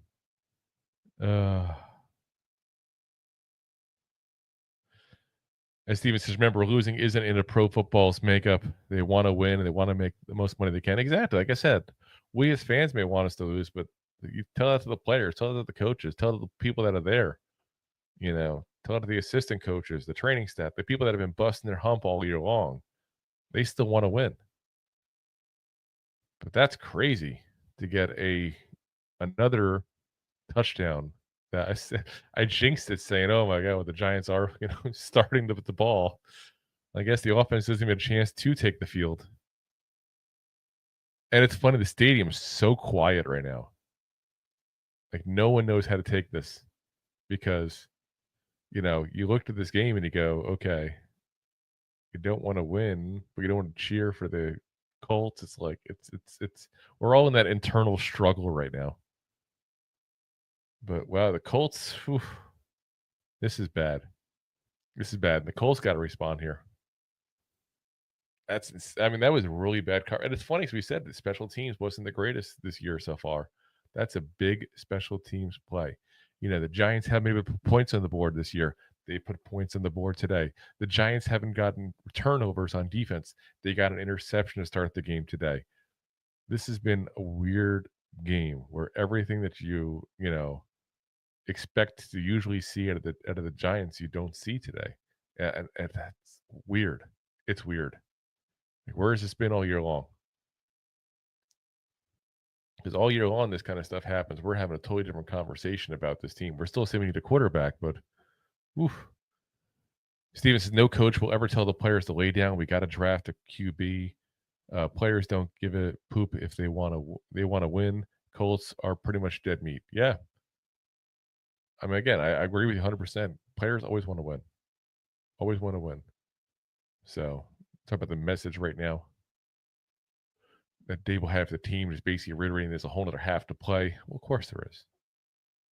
But, yeah, it's been a little crazy. So, we're up now 15 points again, guys. And the Colts, and they're talking about what the Colts head coach had said, which is exactly what I've been saying. They got to put up points. They can't settle for field goals. That's been their problem. But again, they got to be less conservative. I think that first interception they had scared them for some reason because all of a sudden they're third down 8. Like I said, they're running the ball. They're not letting Flacco do much really as far as bigger plays. They're expecting the Giants to not be able to stop Jonathan Taylor, which was right in the earlier part of the year. But the last couple of weeks, they've been much better on run defense. It's not something they've been struggling with nearly as bad. I mean, look, they did with Derrick Henry even. Derrick Henry didn't have a great day against us. Didn't have a horrible day, but didn't have a great day. That's for damn sure. Like I said, hopefully Colts can get some stuff together here because I still want to lose. Hate to say it, but I still want to lose. We got 2nd and 5 here for the Colts as Flacco's in the shotgun formation. Throws the ball, nice deep throw there to Pittman. Probably about a 10-yard gain at least there.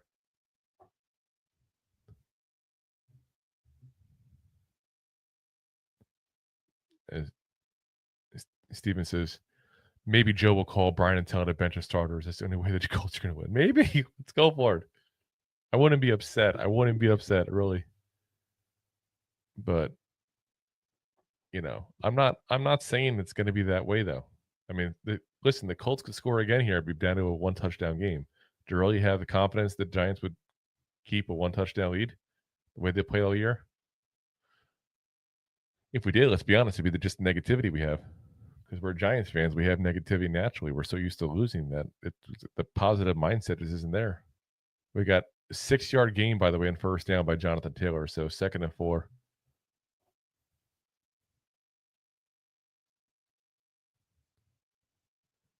So they're saying now there was a tie for a franchise record with a 100-yard kickoff return. Oof. That is. I still can't believe that happened. 2nd and 4 here, guys. Shotgun formation for Flacco.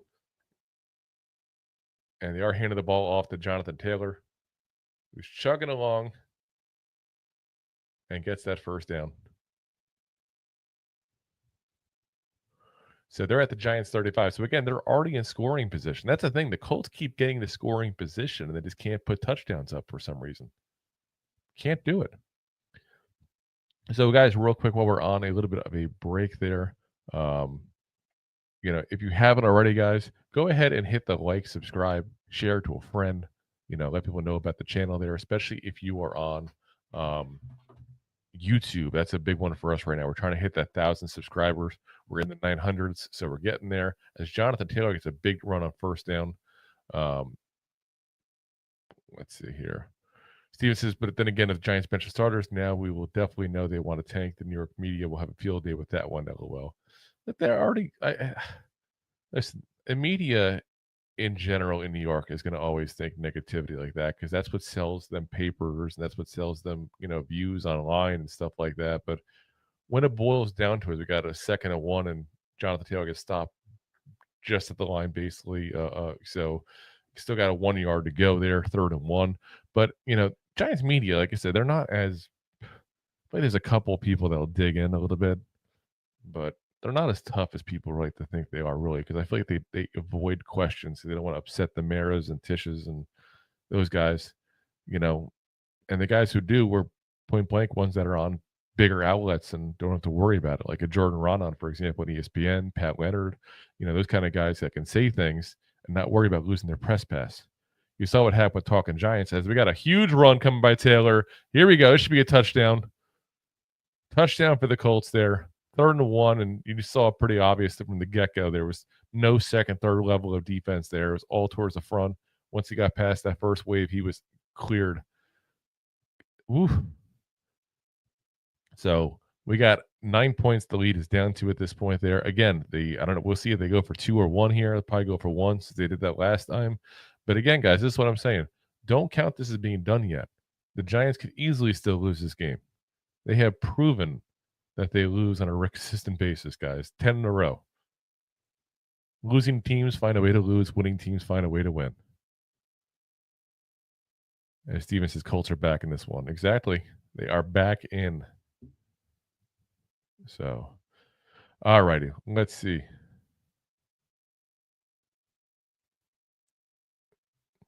Crazy high score. Who would have thought this would be the high scoring game? Would be the Giants and the Colts. like that's pretty insane. That's 48 points already in barely into the second half. It's pretty crazy. Well, I think Rob and I did pick the over in our picks in this one, so I guess we're right in that. We just thought it'd be that the Colts would score enough. Actually, did I pick the under? I picked the under, so I'm already done with that one. But yeah, this is gonna be, like I said, this is gonna be an interesting one here to see how this plays out here. Let's see how, while we're in commercial break, let's see how the other guys that we're keeping an eye on here in this are working here. Titans are up 13-10, 6 minutes left in the third quarter. The Raiders are still up 13-10 in 13 minutes left in the third quarter. That's the two games I'm really watching big time here right now. Steven said, bet our neighbors 70 plus yards anytime TD. Yeah, well, you got that one already. Because he's already got over 100 yards and he got the touchdown too in that first catch. He had the 31 yarder, so you got it. So it's a good time to bring up a super chat or buy me a coffee since you won your bet. And guys, remember here, as always, we do have our post-game show going to be on a separate video here. That'll be with Rob, my usual co-host here, as soon as the game is over. So When this game is over here, we'll end this video and start a new one. It should, because that's a new feature I just found about YouTube today. It's got an option to redirect you automatically to the next show. So, like I said, keep an eye out there, but we'll have that one going the second this game is over. So, as Steven says, $5 paid to 25 should have bet 1,000. Well, yeah, you'd have 5,000 change. I'm not doing the math fully on that one, but 5,000 change. So you always say the bets you win. The bets you lose is the ones you don't. You know?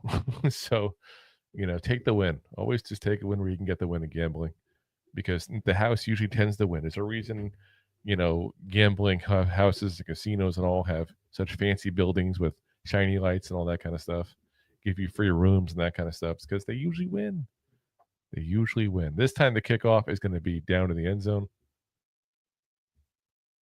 As they are showing again the touchdown. They says the first returning opening kickoff of the second half touchdown since 1949, guys. October 30th, 1949. That's insanity. Alrighty, guys. Giants on the field here, starting at the 30-yard line. I hate to say this, but I'm hoping for 3 and out. Tyrone Tracy immediately gets the ball and gets knocked back for like 4 yards, guys. Oof. They sniffed it out immediately, and obviously the blocking was not great.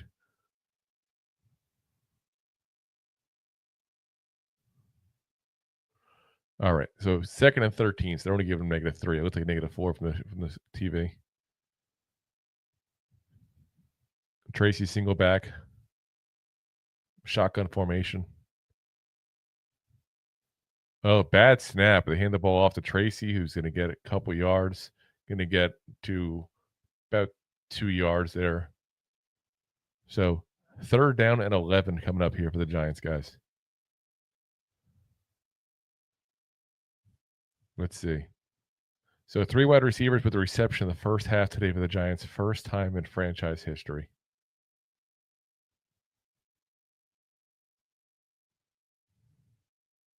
Is Ishent, is that how you pronounce your name? If I'm pronouncing it wrong, let me know, man. I don't want to be the person to mispronounce names, but it says, as a Commanders fan, come on, Giants, I believe in you to win this game. No, stop being the mean Commanders fan. You already got your quarterback. Let her get ours. As Tracy fumbles the ball, I think the Giants might have gotten it there, but that's close.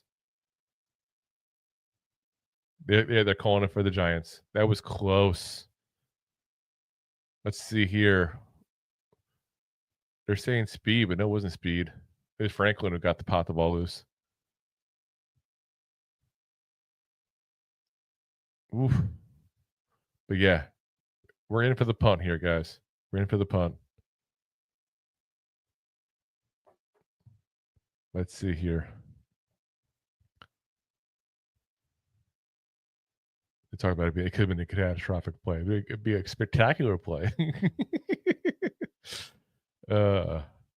Let's see here. Nice punt by Scottish Hammer. There is going to be a return on this. Oof. You get the ball down to about the 25, 26 yard line there.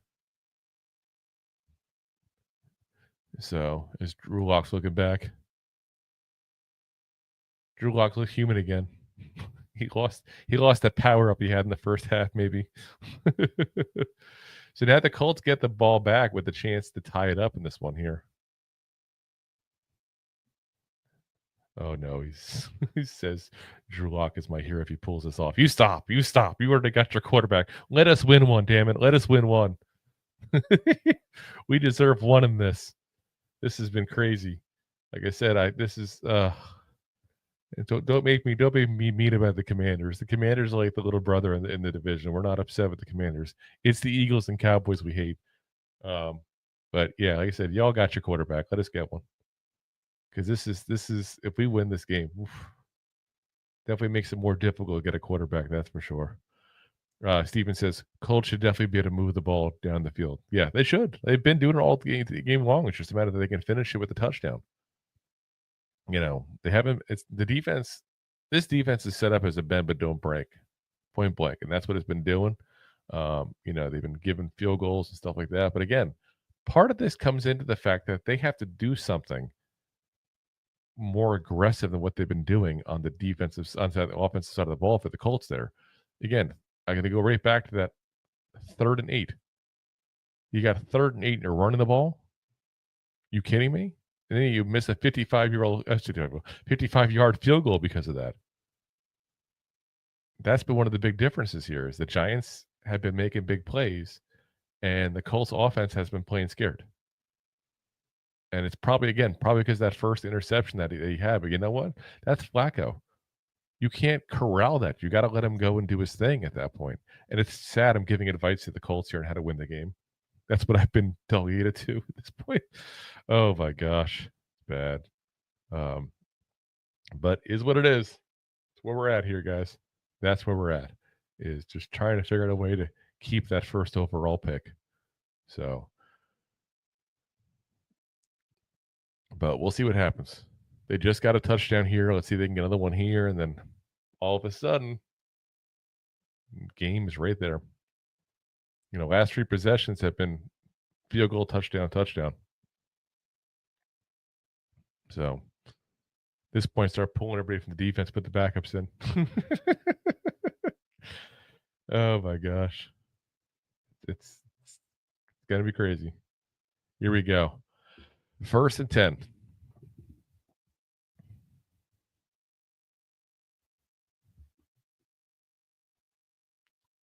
Here we go. Movement on there. There we go. Got a nice little pitch and catch there to Michael Pittman.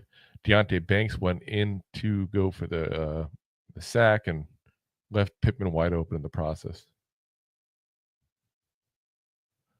So 9-yard catch that was. So we got 2nd and 1. I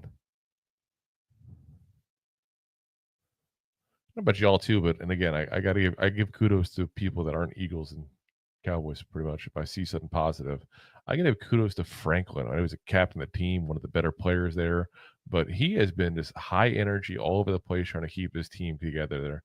Another pitch and catch there to Pittman. This was not going to be as successful, but it will get him a 1st down. So, in the end, that's the success you're looking for. Let's see here. Steven said if last year Joe was here, Giants would be cooked. Giants should be cooked. Kenneth Perkins says, even with the number 1 pick, I hope Shane and Dable aren't making the pick. They can't make the pick as far as I'm concerned. Again, they will pick out of desperation to do something to reset the clock. Because getting a rookie quarterback resets the clock a certain degree for Shane and Dable. A new fresh face will just make what decision is best for the organization because they have that luxury. Chucking the ball, Flacco, and Pittman's got it. In about the 30-yard line, guys. Woo. That was a crazy duck-style throw that I feel like most defenses would have picked off.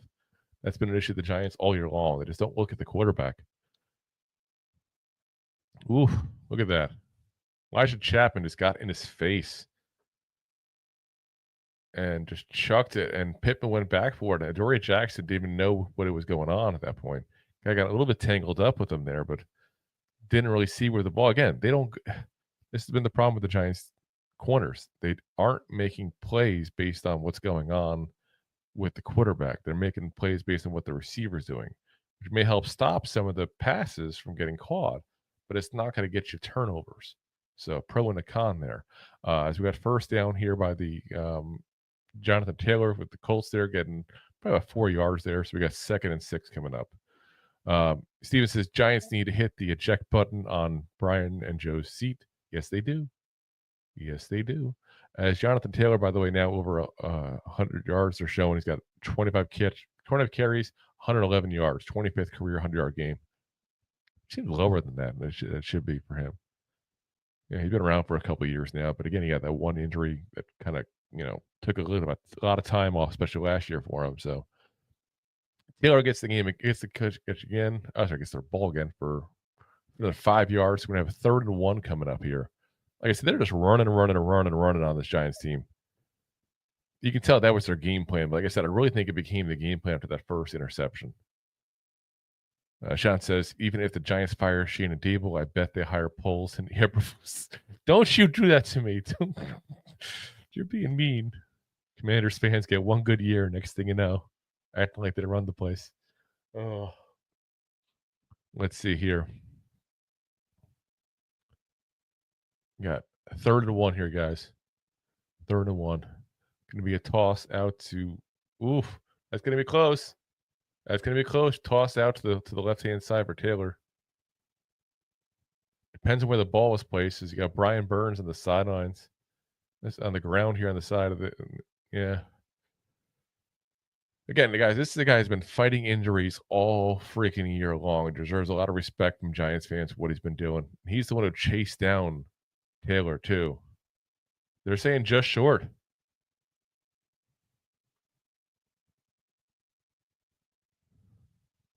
Let's see. 4th and 1. They're going for it. It's not even 1 3/4 of a yard, really. They got it. I think they got it. I think he got it, but barely. Let's see what they do. But that's really going to be iffy on that spot there, guys. Giants are calling that it's not. Colts are calling that it is. It's close.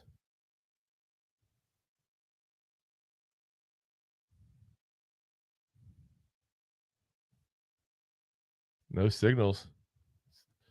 You're going to bring out the chains?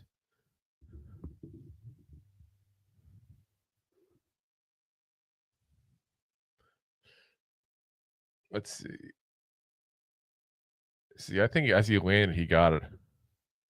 I'm with what they're saying on TV, by the way. I still think that. Here we go. We got the chains out. Oh, my God. They didn't get it. They did not get it.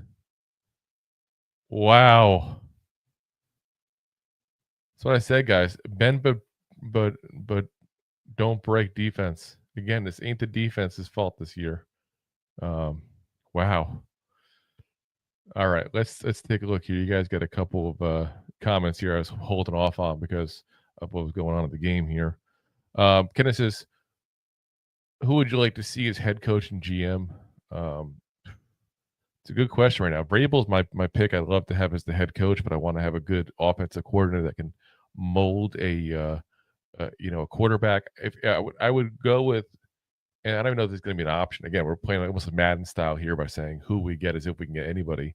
But I'd like Mike Vrabel as the head coach. I'd like to see, Davis Webb come in as the offensive coordinator. He's the current quarterback coach for the last couple of years for the Broncos. Help with the development of both. Obviously, the last 2 years have had different quarterbacks here. So, I don't know. I'm at a loss right now. Sorry, guys, because it's like I just didn't expect this at all. But development with Bo Nix has been, with his time there, it's also been development. The prior year with Russell Wilson, who had a much better second year with the Broncos than he did the first year. But he's going to be a highly touted guy at the offense coordinator spot. But you need an actual quarterback whisperer, so to speak, like everybody's calling Dable, to go ahead and develop a young quarterback. Steven says, "Oh no, Burns down. He's back in. We're good." So Shan says, "Sure, come on." Kenneth Perkins says, "Bring back Perry Fuel for DC." Now, like I said, I'm good with. I'm honestly good with. Having Shane Bowen back next year. I don't think that's the issue. I really don't. As Sean says, "Let's go Giants." You stop it. Got Commanders fans here. As Kenneth says, "Yes, Vrabel." Sean says, "I also want Colts to lose because I want Joe Burrow in playoffs." He says, "I think the best candidate this year is Ben Johnson and Liam Cohen."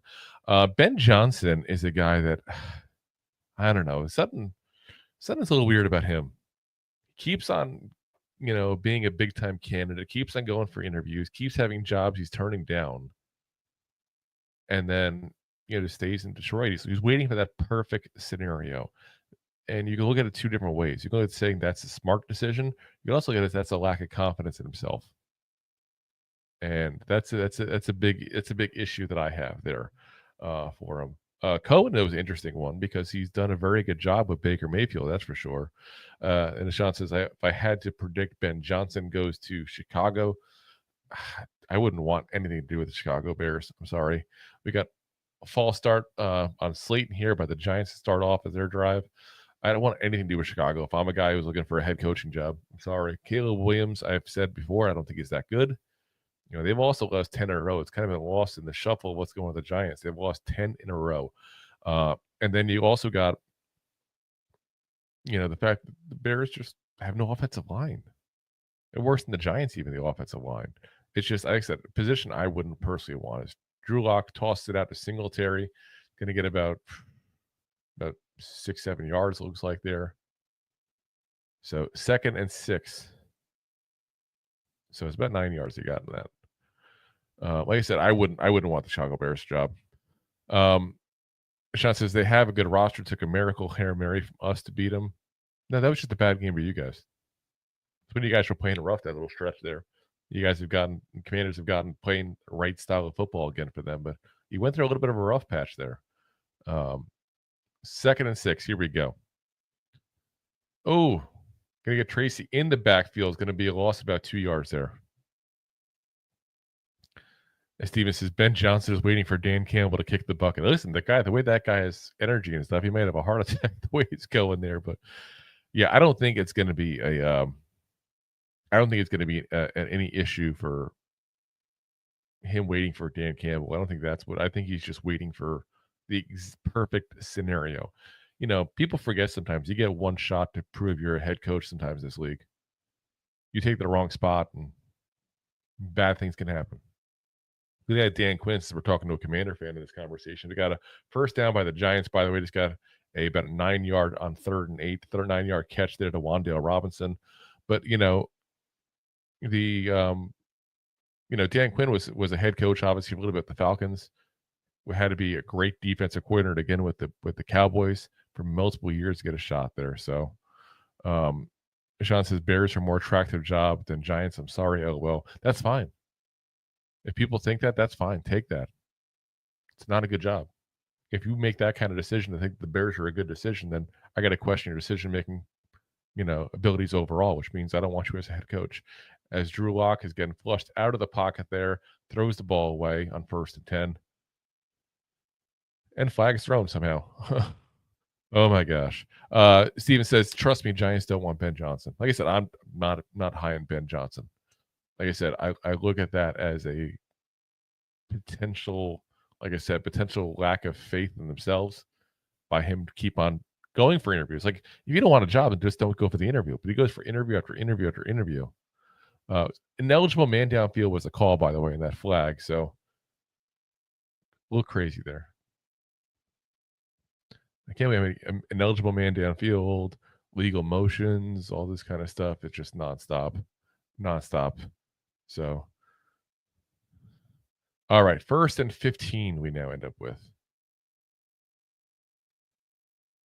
Let's see. Lock moves around very well in the pocket. Wow. Gets Manhurts, and Manhurts' patch is like coming off in his thing there. But yeah, DeForest Buckner almost got to Lock. He moved around. Good motion by him. Like Drew Lock's been looked really good this game. I don't know where this has been all damn year long. He's 11 of 12 still. But they also haven't been using him that often. Let's be honest, it's been a lot more runs. We've also played pretty conservative, but he's made very big plays in the chances that he's gotten to toss the ball. 2nd and 3. And this is setting up to be a run play, I have a feeling. Let's see if I'm right. Nabers went in motion, though. It is a run play. So gets back to the line of scrimmage, and that's it for Singletary. So talking about the next week being the week 18 season finale. Who would have thought? Just feels like the season just started not too long ago, right? As a shot says, Cowgirls losing to Eagles' 3rd-string quarterback. Yeah, I mean, Cowboys aren't that good this year either. And they have probably the worst injuries in the entire league, let's be honest. 3rd and 3. Let's see. Another toss to Tracy's going to come up short of about 1.5 yards there. So there we go. Should be a punt. Should be a punt.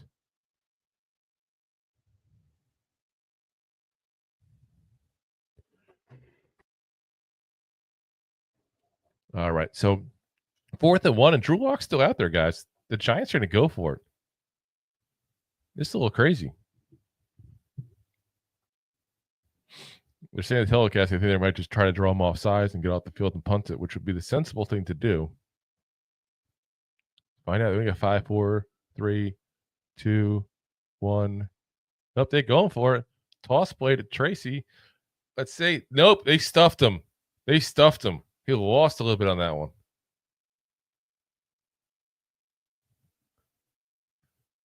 As Sean says, go for it, Giants. You have nothing to lose. We have a draft pick to lose, goddammit.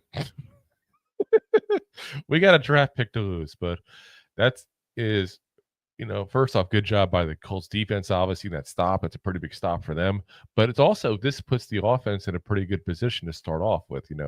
Again, Giants have done kind of bend but don't break and have done pretty decent still. I still say on defense, considering what's going on in this game and all the injuries. But now you get the 41-yard line is where the Colts are getting it. That's a dumb move by the Giants to go on for that. Like, you're up. Don't put your defense in a bad position. That's what we do. So I'm going to lose about a yard there. Brian Burns and Adoree Jackson came in to assist as well from the left-hand side there. But here we go. That's crazy. I still can't believe we're up in this game, guys. I still can't believe it. Absolute insanity. Absolute insanity. Let's see here. As Steven says, Colts should at least get 3 out of this possession. They should. As Ashan says, Baker Mayfield has 40 touchdowns this season. Liam Cohen might be that guy. Yeah, and he was, I believe, the quarterback coach the year before that as well. So, obviously, a lot of the credit for what happened with Baker Mayfield initially went to Dave Canales, who became the head coach, obviously in the Panthers now. A lot of the credit went to him.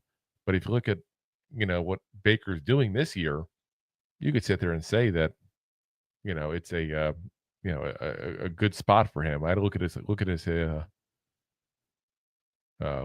his resume again real quick because we did a segment on him a while ago, but we did a couple of guys there. So yeah, he's this first year as an offensive coordinator, but he wasn't on the Bucs last year. He was the offensive coordinator for Kentucky and the quarterback coach there. Offensive coordinator for the Rams back in 22. Yeah, so I mean, like I said, it's interesting because he's coming in fresh and new with the Bucs, and Baker Mayfield is still doing good things. So, yeah, like I said, I'm not going to hate it. That's for sure. I'm not going to hate it at all. But I do want, if we go with a guy that came as a first-time head coach, I hate to word it this way, but I'm going to word it this way. I want an adult in the room. What I mean by that is I want somebody who's going to be able to go in there and give him heads up on how to do things, because I just don't know. I don't know if I see somebody else coming in as a first-time head coach and just having all that on them again. It's like we've been down this road. Kenneth says, okay, a QB, if they fall in the draft, who do you like? How about Dylan Gabriel? We did a thing on Dylan Gabriel, actually. We talked about all the quarterbacks, and I purposely put him in there because I actually like him. But I like him in the right system. You got to play to some of his strengths, the short passes, keep him well protected. He's a smaller quarterback, obviously, but I like him. I don't know if I like him enough that I would sit there and be confident in him to be the guy, but I think he's a guy that you can draft in one of the mid rounds and give him a shot at some point, depending on what you have else in the roster. But let's see, there's still time to go. Let's see if we can not to worry about that, as we got 2nd and 11 here at about the 42-yard line. Flacco's in the shotgun to start. Deep throw. Here we go. Looking for Pierce, and no flag. I was hoping to see flags, but I'm hoping for a flag. I hate that I'm like rooting against the Giants here. It feels wrong, but that's where we're at. No flag on the play, so let's see here. Yeah, I mean, I could see where you'd want the flag, though, honestly. Look at, especially the replay. Like, there was no attempt by Banks to look back for the ball in any way, shape, or form. And that's usually what happens. So Banks is down on the ground, by the way, with the staff looking at him. They're poking at his, looks like his rib area at that point, the right side of his ribs. So we got an injury timeout there, but that means the Rams will be going 3rd and 11 is where they're going to be at here. So not good. But again, I don't think the Giants are going to continue scoring like they were. I really don't. Scary thing is, if you think about it, if it wasn't for the kickoff at the start of the second half there, it'd be a 1-point game right now. Like the Colts would be driving to be in the lead. So, a lot can still happen in this game. This is definitely way far from over. So, curious from you guys, though, because you bring up a good question there, Kenneth, with that when he says, who do you like if we fall in the draft? Who do you guys like if we fall in the draft? Like if we fall out of favor and we don't want to trade up to go ahead and get Sanders or Ward, who would you guys want? Would it be Dylan Gabriel, like Kenneth said? Would it be, Milrow? Would it be Dart? I mean, there's a lot of guys out there, obviously, that you could look for. Rourke in Indiana is, I know, a guy that some people are high on as well. Obviously, you got, the kid from LSU. There's a lot of quarterbacks coming out that are mid-round kind of guys there. So let me know who you're looking at. Kenneth is rooting against the Giants, kills 2 birds, 1 stone, if possibly gets Shane and gone and get the quarterback. Yeah. I'm worried we're going to lose out, and they're still going to keep Shane and Dable, or at least Shane. Like I said, I'm down both of them. Really am. Like I said, it's going to be definitely an interesting thing to see what happens on Black Monday, which would be next Monday this year, to see what happens if they do keep him. I'd find it a little crazy if they kept Shane and Dable, or either one of them at this point. Even if we went out hypothetically, 4 wins is enough to keep him? That's the best we can max out at right now. You can't win 9 games, 6 games, anywhere from 2 to 4 wins and keep your job. Got to be gone. Got to be gone. Absolutely ridiculous. They're considering otherwise. As Kenneth says, yeah, I meant Dable gone as well. Sorry. You're good. I know what you meant. Banks is back up, by the way. He is joking around the sideline, so hopefully that means he's good to go. Again, I don't wish injuries on people as much as I want starters out so we can lose here. 3rd and 11, guys. Here we go. This would be big game here. Big play of this game here.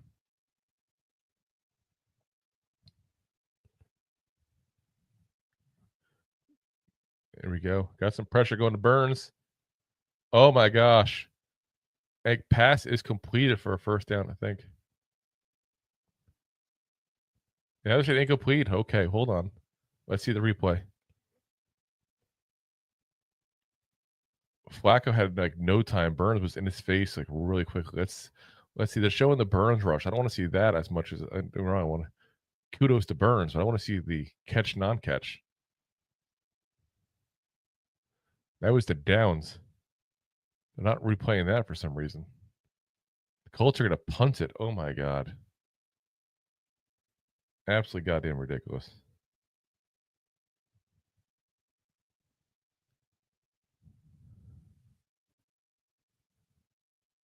Let's see. We're waiting for the punt.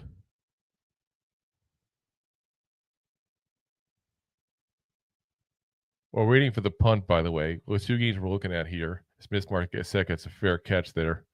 You got the Raiders still up by 6 points. 2 minutes, 20 seconds left in the third. So that's one we're definitely rooting for. The Jaguars up 20-10 on the Titans. 7 minutes left in that one there. So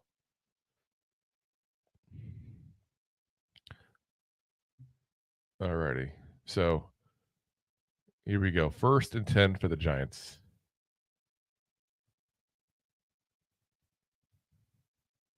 So starting the ball off about the 10-yard line, by the way. So at least makes it harder for us to do something. So got a run by Tyrone Tracy about 3 yards to start there. Let's see here. Steven says if Giants lose, we got to hope the Eagles are playing for home field advantage. Honestly, they're probably not going to play for anything the way things are going. Kenneth says Bank, Neal, and Kayvon are locally bust. Well, Neal is definitely a bust. Yes, they're definitely a bust. Kayvon is not a bust, but he's not worth the pick we got him for based on what we're seeing so far. Banks is still somebody who's developing. I still think he's a starting corner in this league, at least. I just don't think he's a number one like we were kind of forcing him to be. As pressure was on lock, he threw the ball quickly and off target there. 3rd and 7 for the Giants coming up here. Daily Sport edits. Let's go Giants. As a Bengals fan, everybody's hating on the Giants today. Like, oh, we want you guys to win. Oh, let us get our damn draft pick. Come on. We've been through enough, haven't we? Like, we deserve something positive. We deserve positivity at this point. Because I'll tell you right now, it's going to be a fun post-game show for us guys if we're win this game. Lock, tossing the ball, a little off target again on the run. 4th and 7 coming, so we got the 3 and out we wanted. So just under 14 minutes left in the game, and the Giants are about to punt the ball back to the Colts. Again, we're at the deep in our territory, so that's going to be a good position for the Colts to start off. Elsa says, win a game, home game for the loyal fans. I think most fans would still rather us lose, get the draft pick. Again, I hate saying it. I have always said I'm anti-tanking, and I really have meant it. But at this point here, 2 games left to get the number 1 overall pick. That win is not going to make me happy.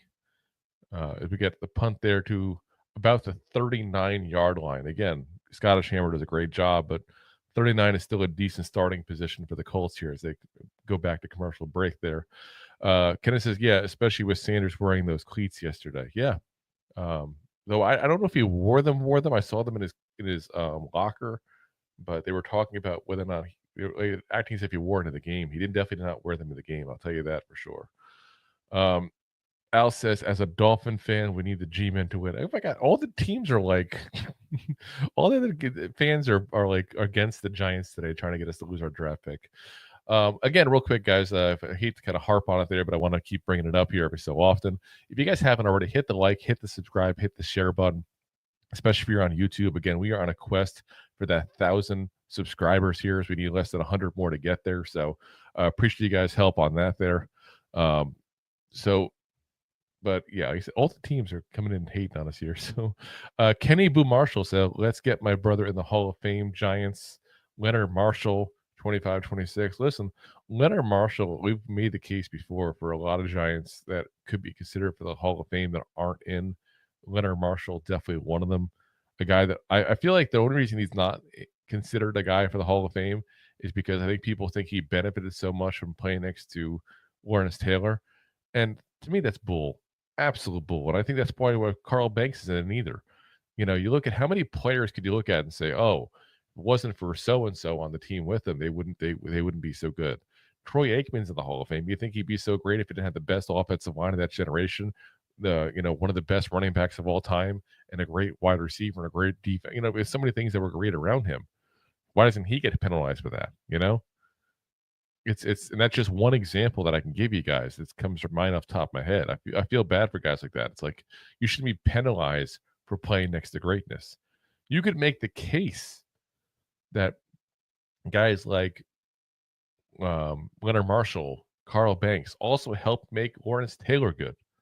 So to sit there and give him the downfall of playing next to Lawrence Taylor and saying, oh, he's only so good because people were focused on Lawrence Taylor.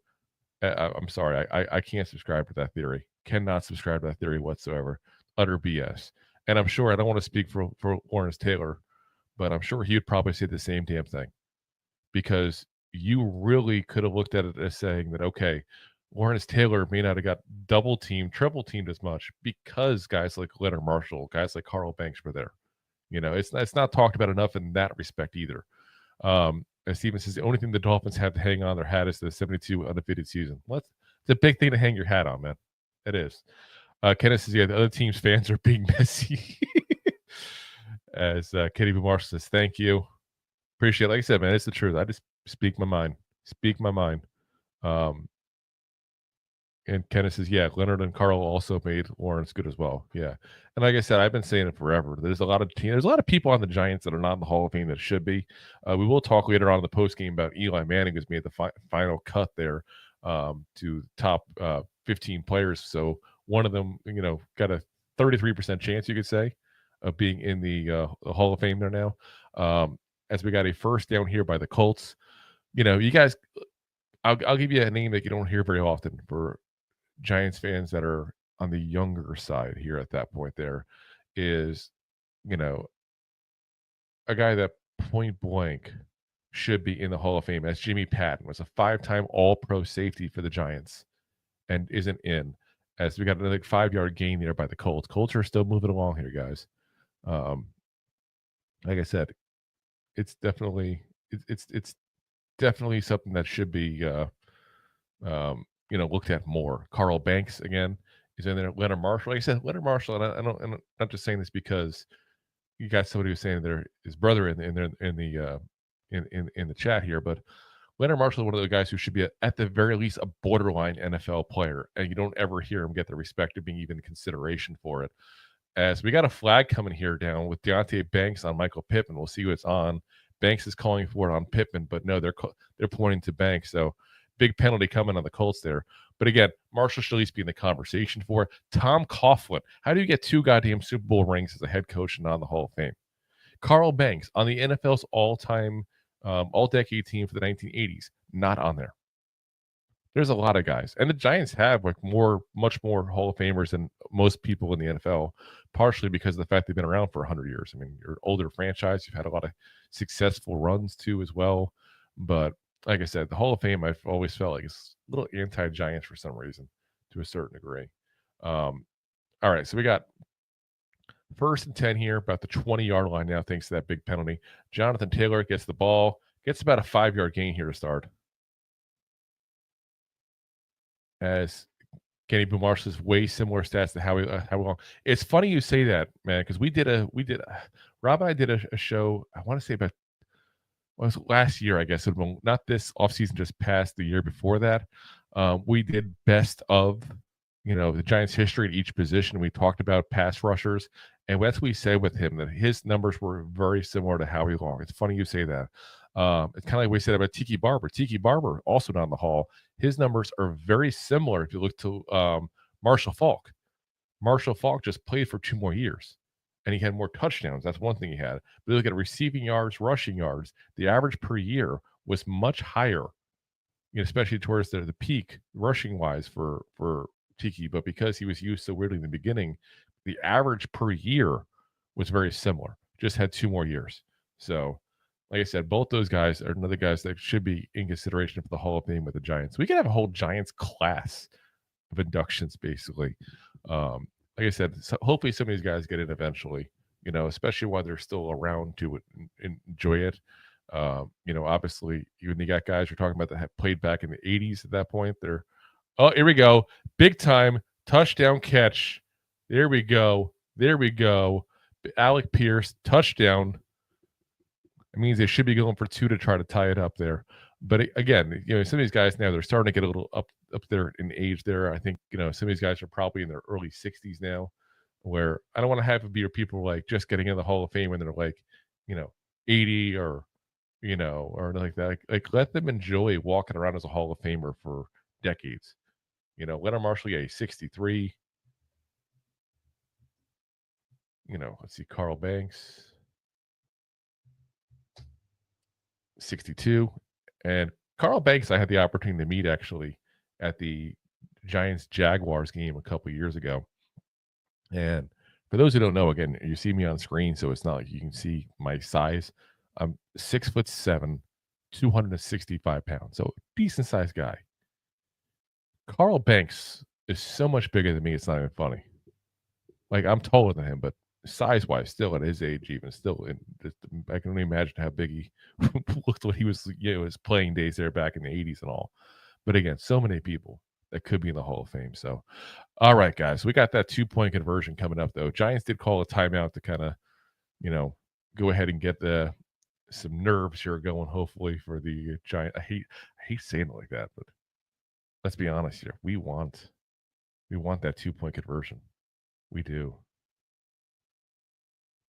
So, by the way, Kenny Boo Marshall, if he actually is your brother, man. I don't know if you met that brother like you know him personally, or just because the last name you're making a joke, but if Leonard Marshall is your brother, we'd love to have him on the show. So have him reach out if you do know him like that, because like I said, we'd love to have him on the show. A lot of respect for what he did. Here we go. 2-point attempt. Oh my God. Flacco threw. Oh my God. Did not convert and should have been so easily converted this time and funny. Oh my gosh. They're showing the. Oh. Wow. So threw it to Pittman, who went to toss it out to Taylor, who just dropped the ball, would have walked in for the 2-point conversion to tie it up. Instead, it becomes a fumble recovered by Kayvon Thibodeau. Oh my gosh. That's bad. Remember what I said. Good teams find a way to win. Bad teams find a way to lose. That's a bad team finding a way to lose kind of scenario, guys. But again, we still have plenty of football left. So hopefully that means this will be over pretty soon. Let the Giants get a 3-and-out. Let the Colts get some more points. By the way, as we got a commercial break here in the fourth quarter here for both the two games we're watching here, big time for the scores. You got the Jaguars up 20-13 on the Titans with just under 2 minutes left in the game. So that one should be over soon. Again, either way we win, somebody's going to be behind us, even if we win there at that point for those two. You got the Raiders still up 19-10 on the Saints as well. About 13, just under 14 minutes left in that game there. So that one's a little more in doubt there because of the time left on the clock there. As John says, what the hell? Colts JT does not catch the ball for 2. Yeah, like I said, that should have been an obvious easy 2 at that point. Like, I don't know if it wasn't drawn up that way and Pittman was just trying to make something so Taylor wasn't expecting it, but it seemed like Taylor was running kind of a route there where he was expecting that as a potential, because it wasn't like he was helping him block or something like that. So it's like, what else are you doing at that point? It's very frustrating. Giants point blank should not be winning this game. You got the 3rd and 8 you did a run play on, and then you got the missed 2-point now. Like I said, that's just easily the Colts should be up now by at least 3. But again, bad teams find a way to lose. But the positive is Giants are a bad team and bad teams find a way to lose. So hopefully we're going to keep that first pick here, get a nice 3-and-out here, give them a chance to go ahead and run down the field again on us for another field goal touchdown. I hate doing this. I really do. I hate like talking so much about like the Giants losing and I want them to lose. It just feels wrong. It goes against everything I believe in. But like I said, it's just there's no point now. There's no point. So here we go. There's reshown again. I'm trying to see Jonathan Taylor's eyes. They were talking about. Yeah, so Taylor was expecting the pitch.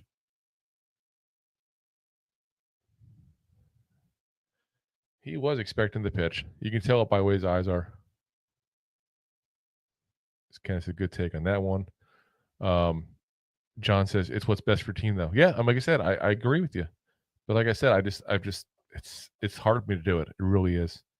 I'm on full team tank here, but we got a quick pitch out to Nabers there on 1st down. He's going to get about 6 yards, it looks like. That's crazy. So we got 5 more catches, are saying, for Nabers to hit the franchise record for receptions. I believe is that the same number for Puka Nakua's record from last year, though I do think that Brock Bowers is probably going to get the record for that one when the season's all said and done. 105 receptions is what he had. So needs a couple more receptions to break that. Let's see, what is Brock Bowers doing right now? We'll see Raiders, Saints, as we got 2nd and 4. Got a run by Tyrone Tracy. He's going to get a hit, get about a yard. Brock Bowers had 6 receptions today for 64 yards so far. So Brock Bowers is going to keep his lead on the rookie reception. Let's see here, Brock Bowers stats. So he had 101 going in this game here. So he's got 107. So he's already broken the record. All right, so we got 3rd and 3, guys. Who's hoping for a pick 6? As Wandale gets it, but that's going to be a first down. That's one thing I'm seeing different in this game. And I don't know what the difference is, but it's like they're running routes to the actual sticks. That's like you didn't see the Giants doing a lot this year. They're running their routes to the sticks. We're going, okay, I need 3. I'm not stopping till I hit 3. That's a little crazy. You know, Wandale's a guy that I think people will low on, by the way. I think he's a lot better than people give him credit for. The guy is also on pace to get close to 100 yards. There's 100 receptions. We got another comment here. We need a loss to get that pick. Damn straight we do. As Nabers going to get another first down. He's running for it. Oh, my God. Touchdown coming. Touchdown coming for Nabers. You got to be kidding me. Wow. I cannot believe that. Kenneth says the Dable and Shane's first year, I knew they weren't the right guys. Taking too many guys out of their position and terrible bottom ranked free agent signings since they've been here. Yeah. Oh my gosh, I can't believe this. Giants are going to go for 2, they're saying? No. We're up by 8. You make it 9. It's a 2-score game. Yeah, okay, good. They are going for the 1-point conversion. That's crazy, guys. Who would ever thought this coming? The Giants were one of the only teams this year, by the way, did not score 30 points. They've now scored 35 points today. That's crazy. So, yeah, we're going to probably be staring at the 4th overall pick after today. That is, like I said, and this is what we were talking about before. Again, Nabers is the guy. Nabers is the guy. So I've been saying it forever. I thought he had an amazing rookie year. He has definitely played very well. So he goes into the game with 969 yards. He's played in only 13 games. Absolutely amazing. Who would have thought 4 touchdowns for Drew Lock in a game? Insane. Absolutely insane. Oof. All righty. Let's see. He's about to kick it off. Still can't believe this is going on. Now, what's nice about this, though, is the Giants have done their I feel like they've done their worst against the Colts when they push the ball downfield. The Colts are going to have to push the ball downfield now. Absolutely, they're going to have to. Because you need to get 2 scores.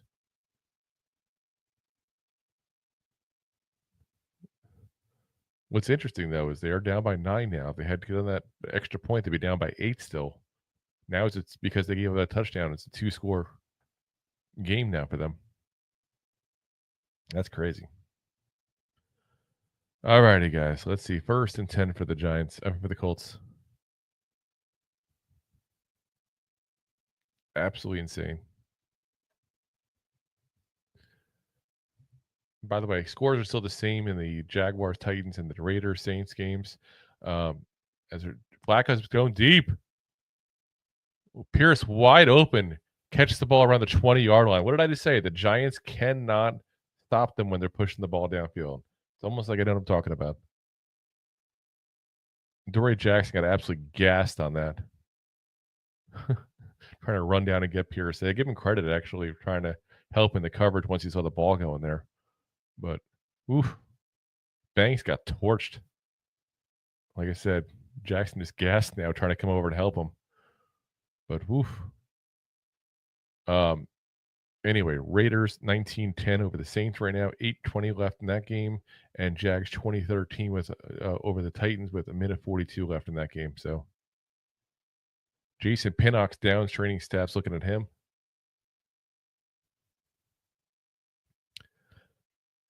Let's see what happens here.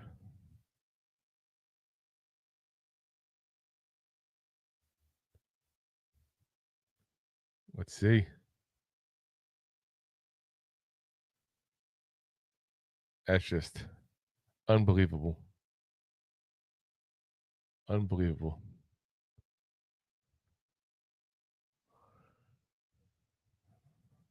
And let's see. Come on, go back to the game.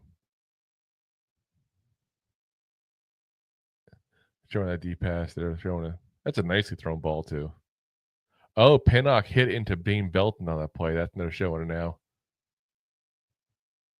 A friendly fire shot.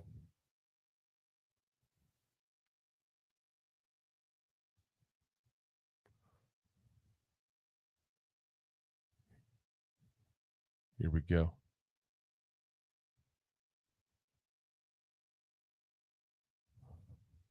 Let's see. Here we go. Can the Giants allow the Colts to score again?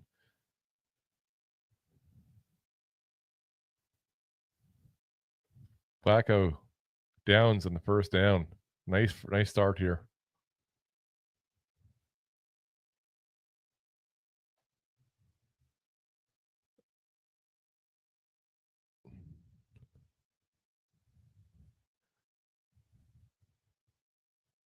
Here we go. Now they're talking about Saquon, by the way. Got his 2,000 yards. He's 101 yards. They've sat him out for the rest of the game. But I'm sorry, no matter what, he didn't break Eric Dickerson's record. That's not even hating on him because of the whole Giants-Eagles thing at this point, or him leaving the Giants for the Eagles. He got an extra game if he does it. Kudos to him getting 2,000 yards in 16 games. That's what matters.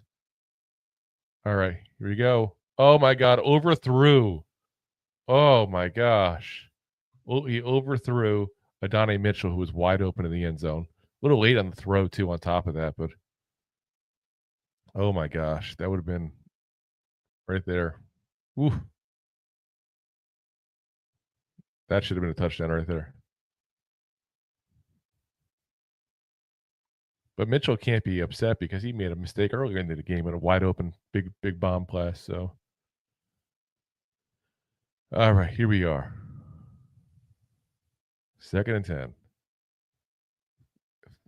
You can tell Flacco wants to throw in the end zone, but he's taking the quick route over to Jonathan Taylor for a couple of yards. Be a 3rd down and 7.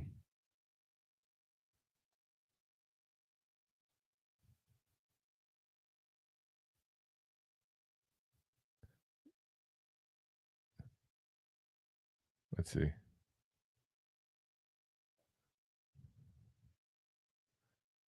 Here we go. Let's get it going. Come on, 3rd down.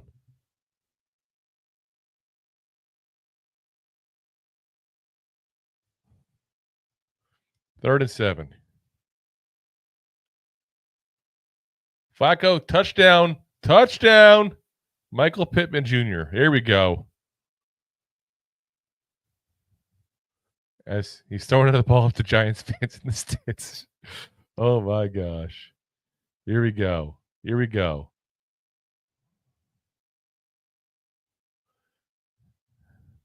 So now you get the extra point. They're down by 2 points here, guys, now. Again, this goes back to the whole 2-point conversion they missed there. But let's see here. As FL comes in and says, who they think going to beat them Giants? Almost everybody, but not the Colts. And gives, is that a cat thing? It must be a Bengals fan, I'm guessing. That's a little tiger emoji. Listen, we'll see. This is not over yet. This is not over yet. So, again, guys, if you haven't already, do me a favor, hit that like, hit that subscribe, hit that share button here, guys. Again, especially if you are on YouTube, we are on a quest here to hit 1,000 subscribers, and we're now in the 900. So we're inching closer there. So appreciate you guys' help with that. But wow, this is, like I said, this is talking about turning into a nail biter here now, because now the Giants have to score if they want to win. The way things are going, again, the Giants defense has not been able to stop this Colts offense at all in the last, 5 or 6 drives, it feels like here. So let's see what happens. Got to hope here for 3 and out. Give the Colts a chance. FL says Colts don't deserve the playoffs after today. I don't disagree with you, but the Giants deserve the first overall pick. That's what we're all about. As the kick goes out of the end zone there. Oh, you're talking about the anniversary of the greatest game ever played. Kenneth Pitts is hopefully drew through interception. Yeah. So that's the 58 national championship, NFL championship, by the way. Final in overtime where the Colts beat the Giants 23-17. Yesterday was the anniversary, but they talked about making this game actually a Saturday game to coincide with that anniversary. But I don't think they wanted the Giants on prime time considering how bad they've been. But here we go. Drew Lock throws it away to the vicinity of Tyrone Tracy. FL's first pick is a trap this year, in my opinion. It would be better moving down the draft and getting Gentry. Listen, I'm not suggesting anything with it. I just want it because it's the only thing we can get that's worth anything this year at this point. We're not going to get we're not going to go ahead and get a playoff here, so you might as well get something. All right, here we go. 2nd and 10. 6:33 left on the clock here. Looking for the flag, and everything to get. I thought they're going to get it. Yep. It's going to be a pass interference call. That's Nabers getting that play. Let's see. They show the replay now, but it looked pretty bad. Yeah. Like holding on to him. Yeah. Yeah. No. That's going to be a flag every time. So basically the same as getting a completion here.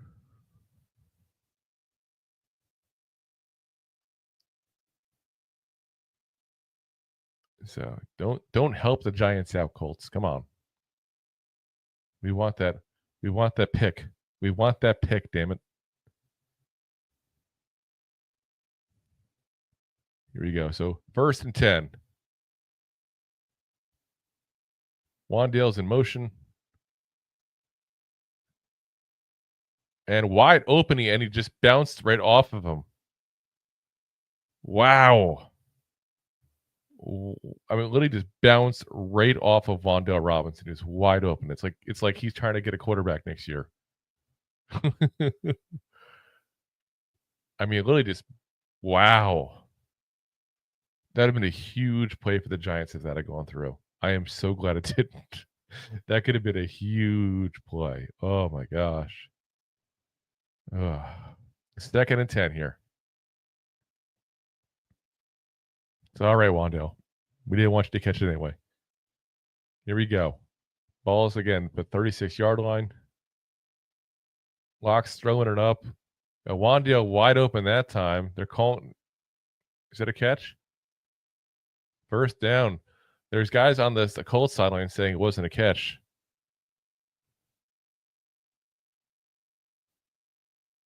No, that's a catch. That is a catch. Giants get the ball about the 46-yard line now. Quick toss to Nabers, going to get a couple yards. Wow. So 2nd and 7. Where's these pick sixes from last week, Drew Lock? We need it. We need it. Here we go. All right, 2nd and 7, guys.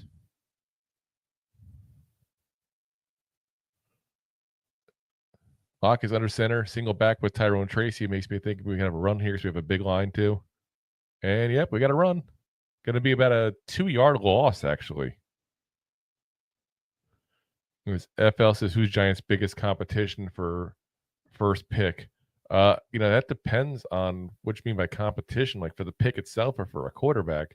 I mean, as of right now, you got the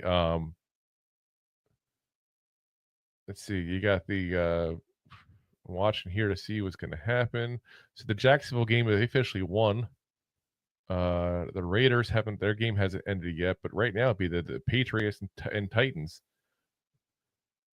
Patriots, Titans, Browns in front of us. So it's Drew Lock, 3rd and 8. He's going for it and wide open. Wandale again. Oh my God. He's still going. He's going to be down to the 9-10 yard line. You got to be kidding me. Wow, this Colts team has just been like making this Giants team look amazing. This is insanity.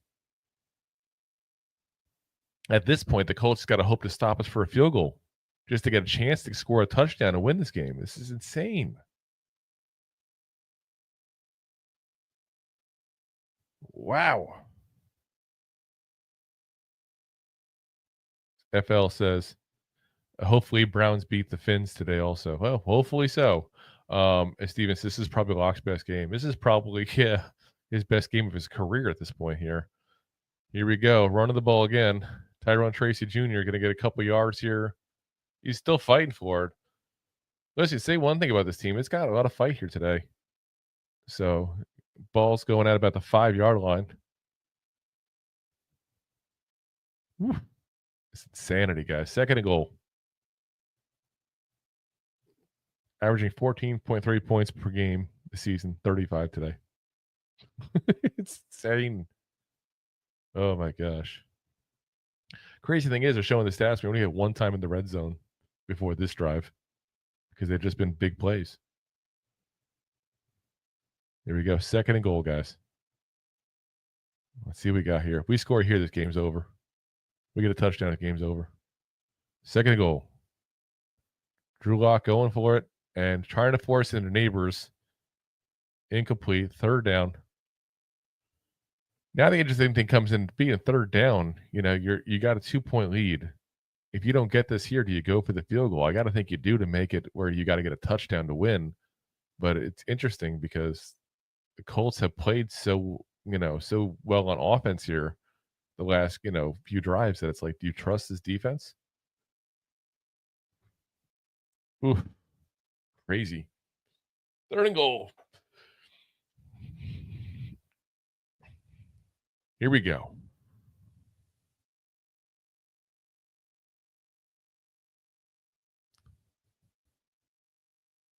Anticipation. 3:05 left. This play is so important right now. Got Drew Lock's under center. Wandale's going into motion. Fake the handoff. And Lock's going to run it in. He ran it in. He ran it in for a touchdown. Oh my God. Giants are actually going to win a game. Wow. This is absolutely insane, guys. Listen, maybe a lot of people are tanking. The Giants are not. The Giants aren't in on it, apparently. A lot of people voting for the tank. The Giants are clearly not in on that one. Wow. 41 points.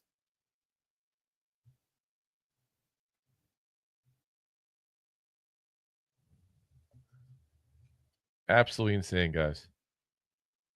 So, by the way, Jaguars is final that they did beat the Titans 20-13. Raiders are now up 25-10 with 3 minutes left, so they're going to win as well. As Aaron Bullock says, Bengal fans here, let's go G-Man. Because so many people rooting for us. We want the damn pick. This is over, though, guys. That first overall pick is gone. Wow. Absolutely insane.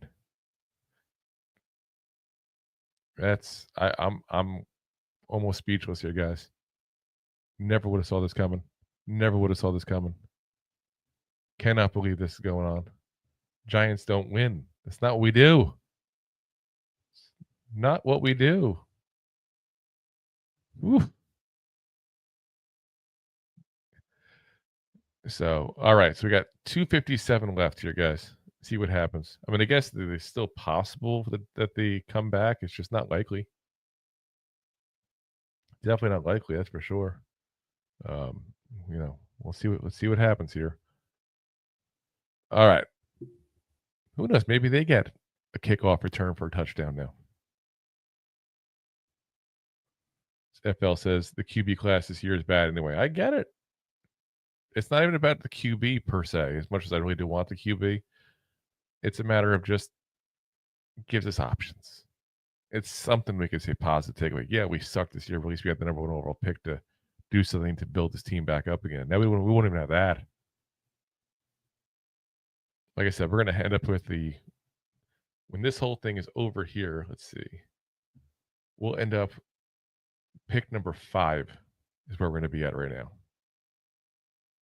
That's, not the best. Now, again, if the Browns lose, that's going to help. Flacco just got intercepted. Wow. Interception by Drew Phillips. Wow. Drew Phillips, this first career interception. And what a time to do it. I cannot believe this. The Giants could score again now. Can we get 50 points almost in a game? Like, we would go over 2, obviously, but wow. They're showing it too. Burns got his hand on the football as he went to throw it too. I was wondering why that throw was so off. Wow. Absolutely insanity. As Steven says, Brian D found his real play sheet. Woo. It's crazy. We'll have to see, I guess.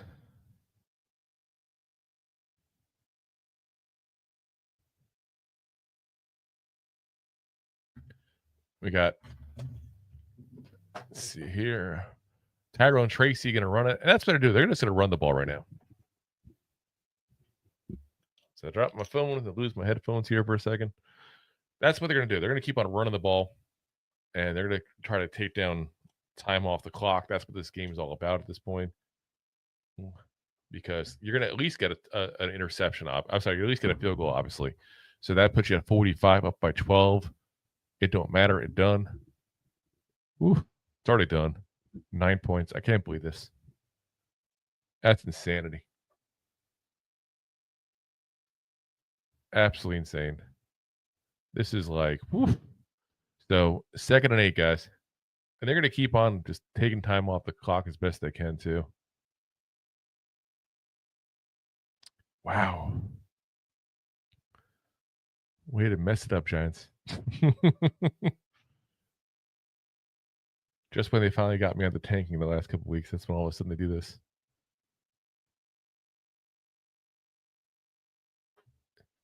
Checking to see here where they're at now with this game here. You got 3 minutes left. The Raiders are up by 15 points. That game should be done, like I said. So we should end up with pick number 4 at the end of this. Not ideal, that's for sure. Not ideal. All right, 2nd down. Again, Tyrone Tracy got the ball again, about a 1.5 yard gain here. Like I said, that's what they're going to do. FL says, but Darnold playing like he is, Giants should trade for JJ. There's no way they're trading JJ McCarthy. They just get a 1st round pick. That's just, no.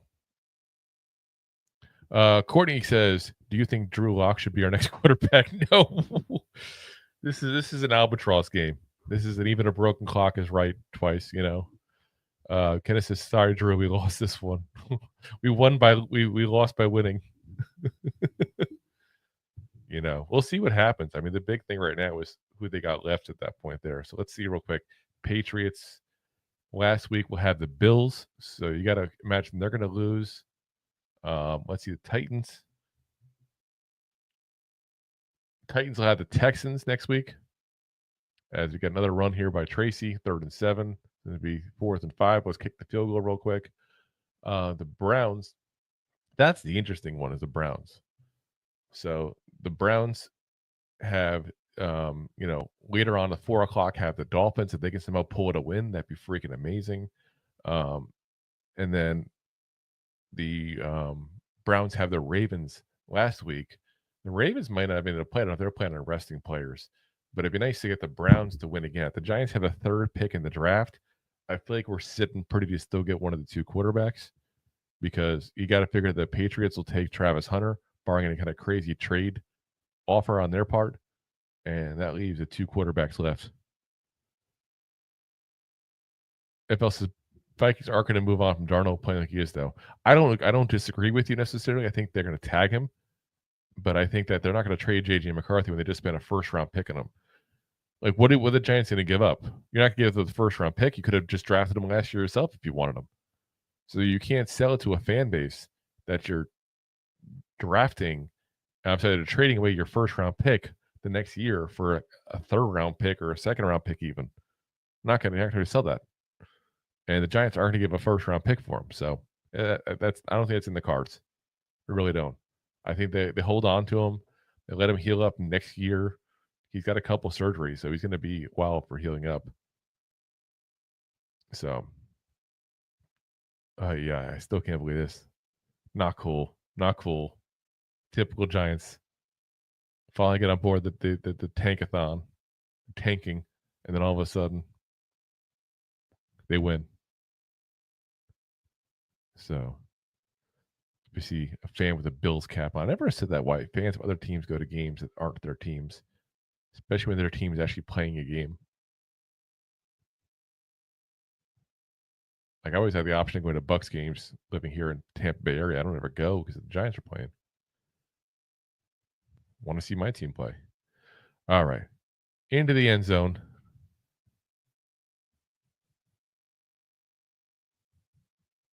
This whole thing's crazy.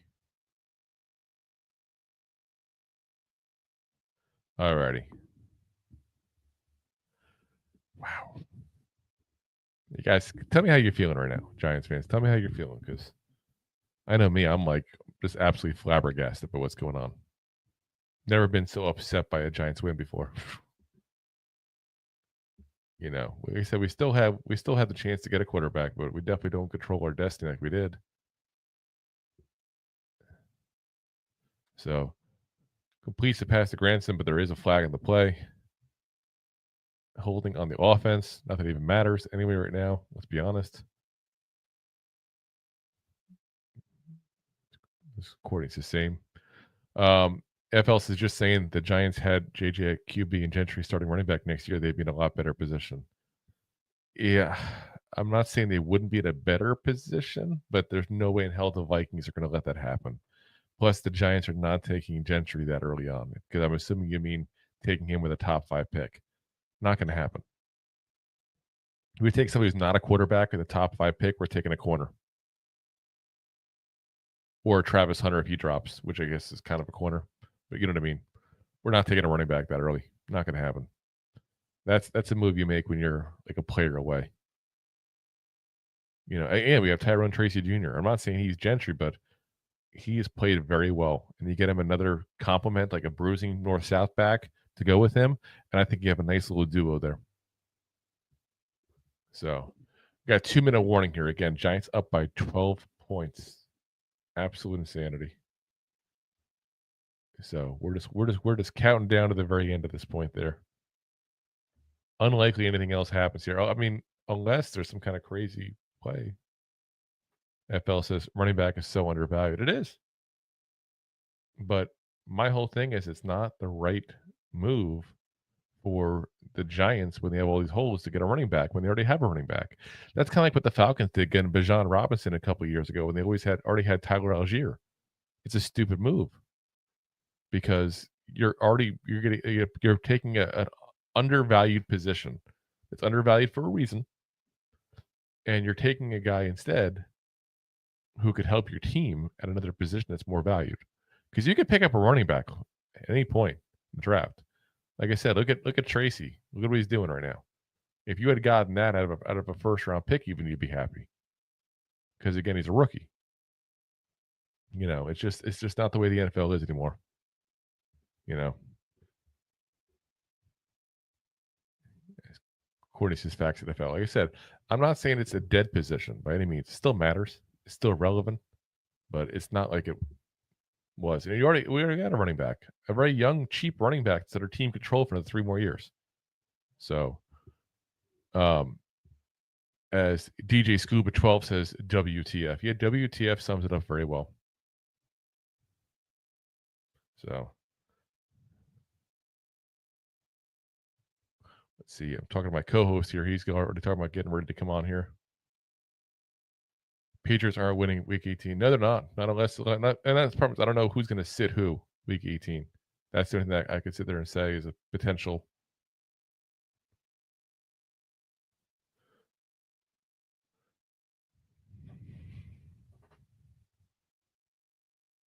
So let's see here. As I keep on talking about the UFL here, you guys watch the UFL? Let me know what you guys, if you guys watch the UFL. I'm curious. I never watch it.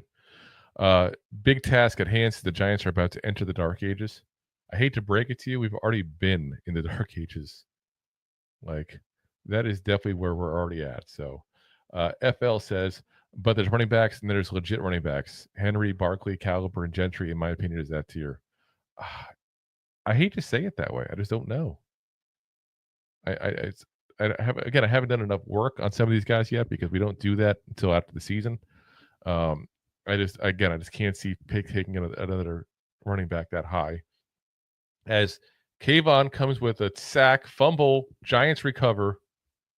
Wow.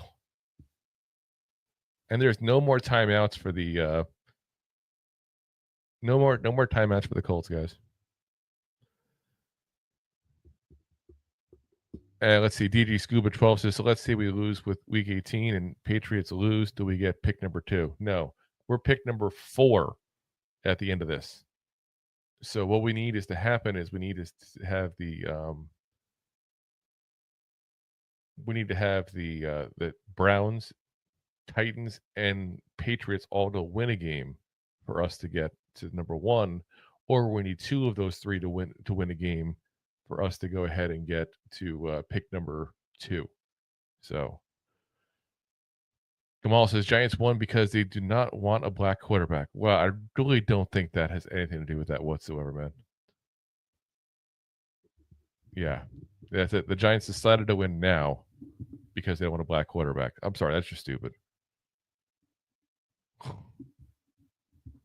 Like I said, I'm not disputing the fact that the Giants haven't had or drafted a black quarterback. They haven't had a black head coach. I'm not ignoring that fact whatsoever.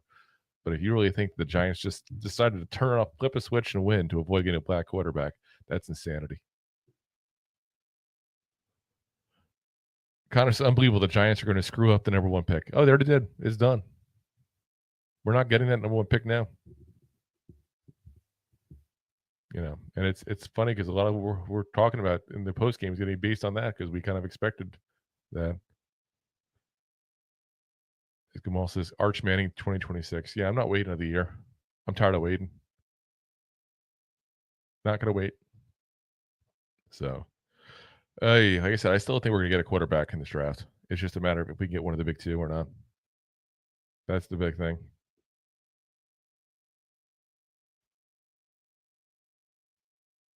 EA says keep race into it only for the ignorant. And then Big Task says at hand, that's too long. Here we go. All right, guys. They're officially doing the last kneel down, and this game is over, guys.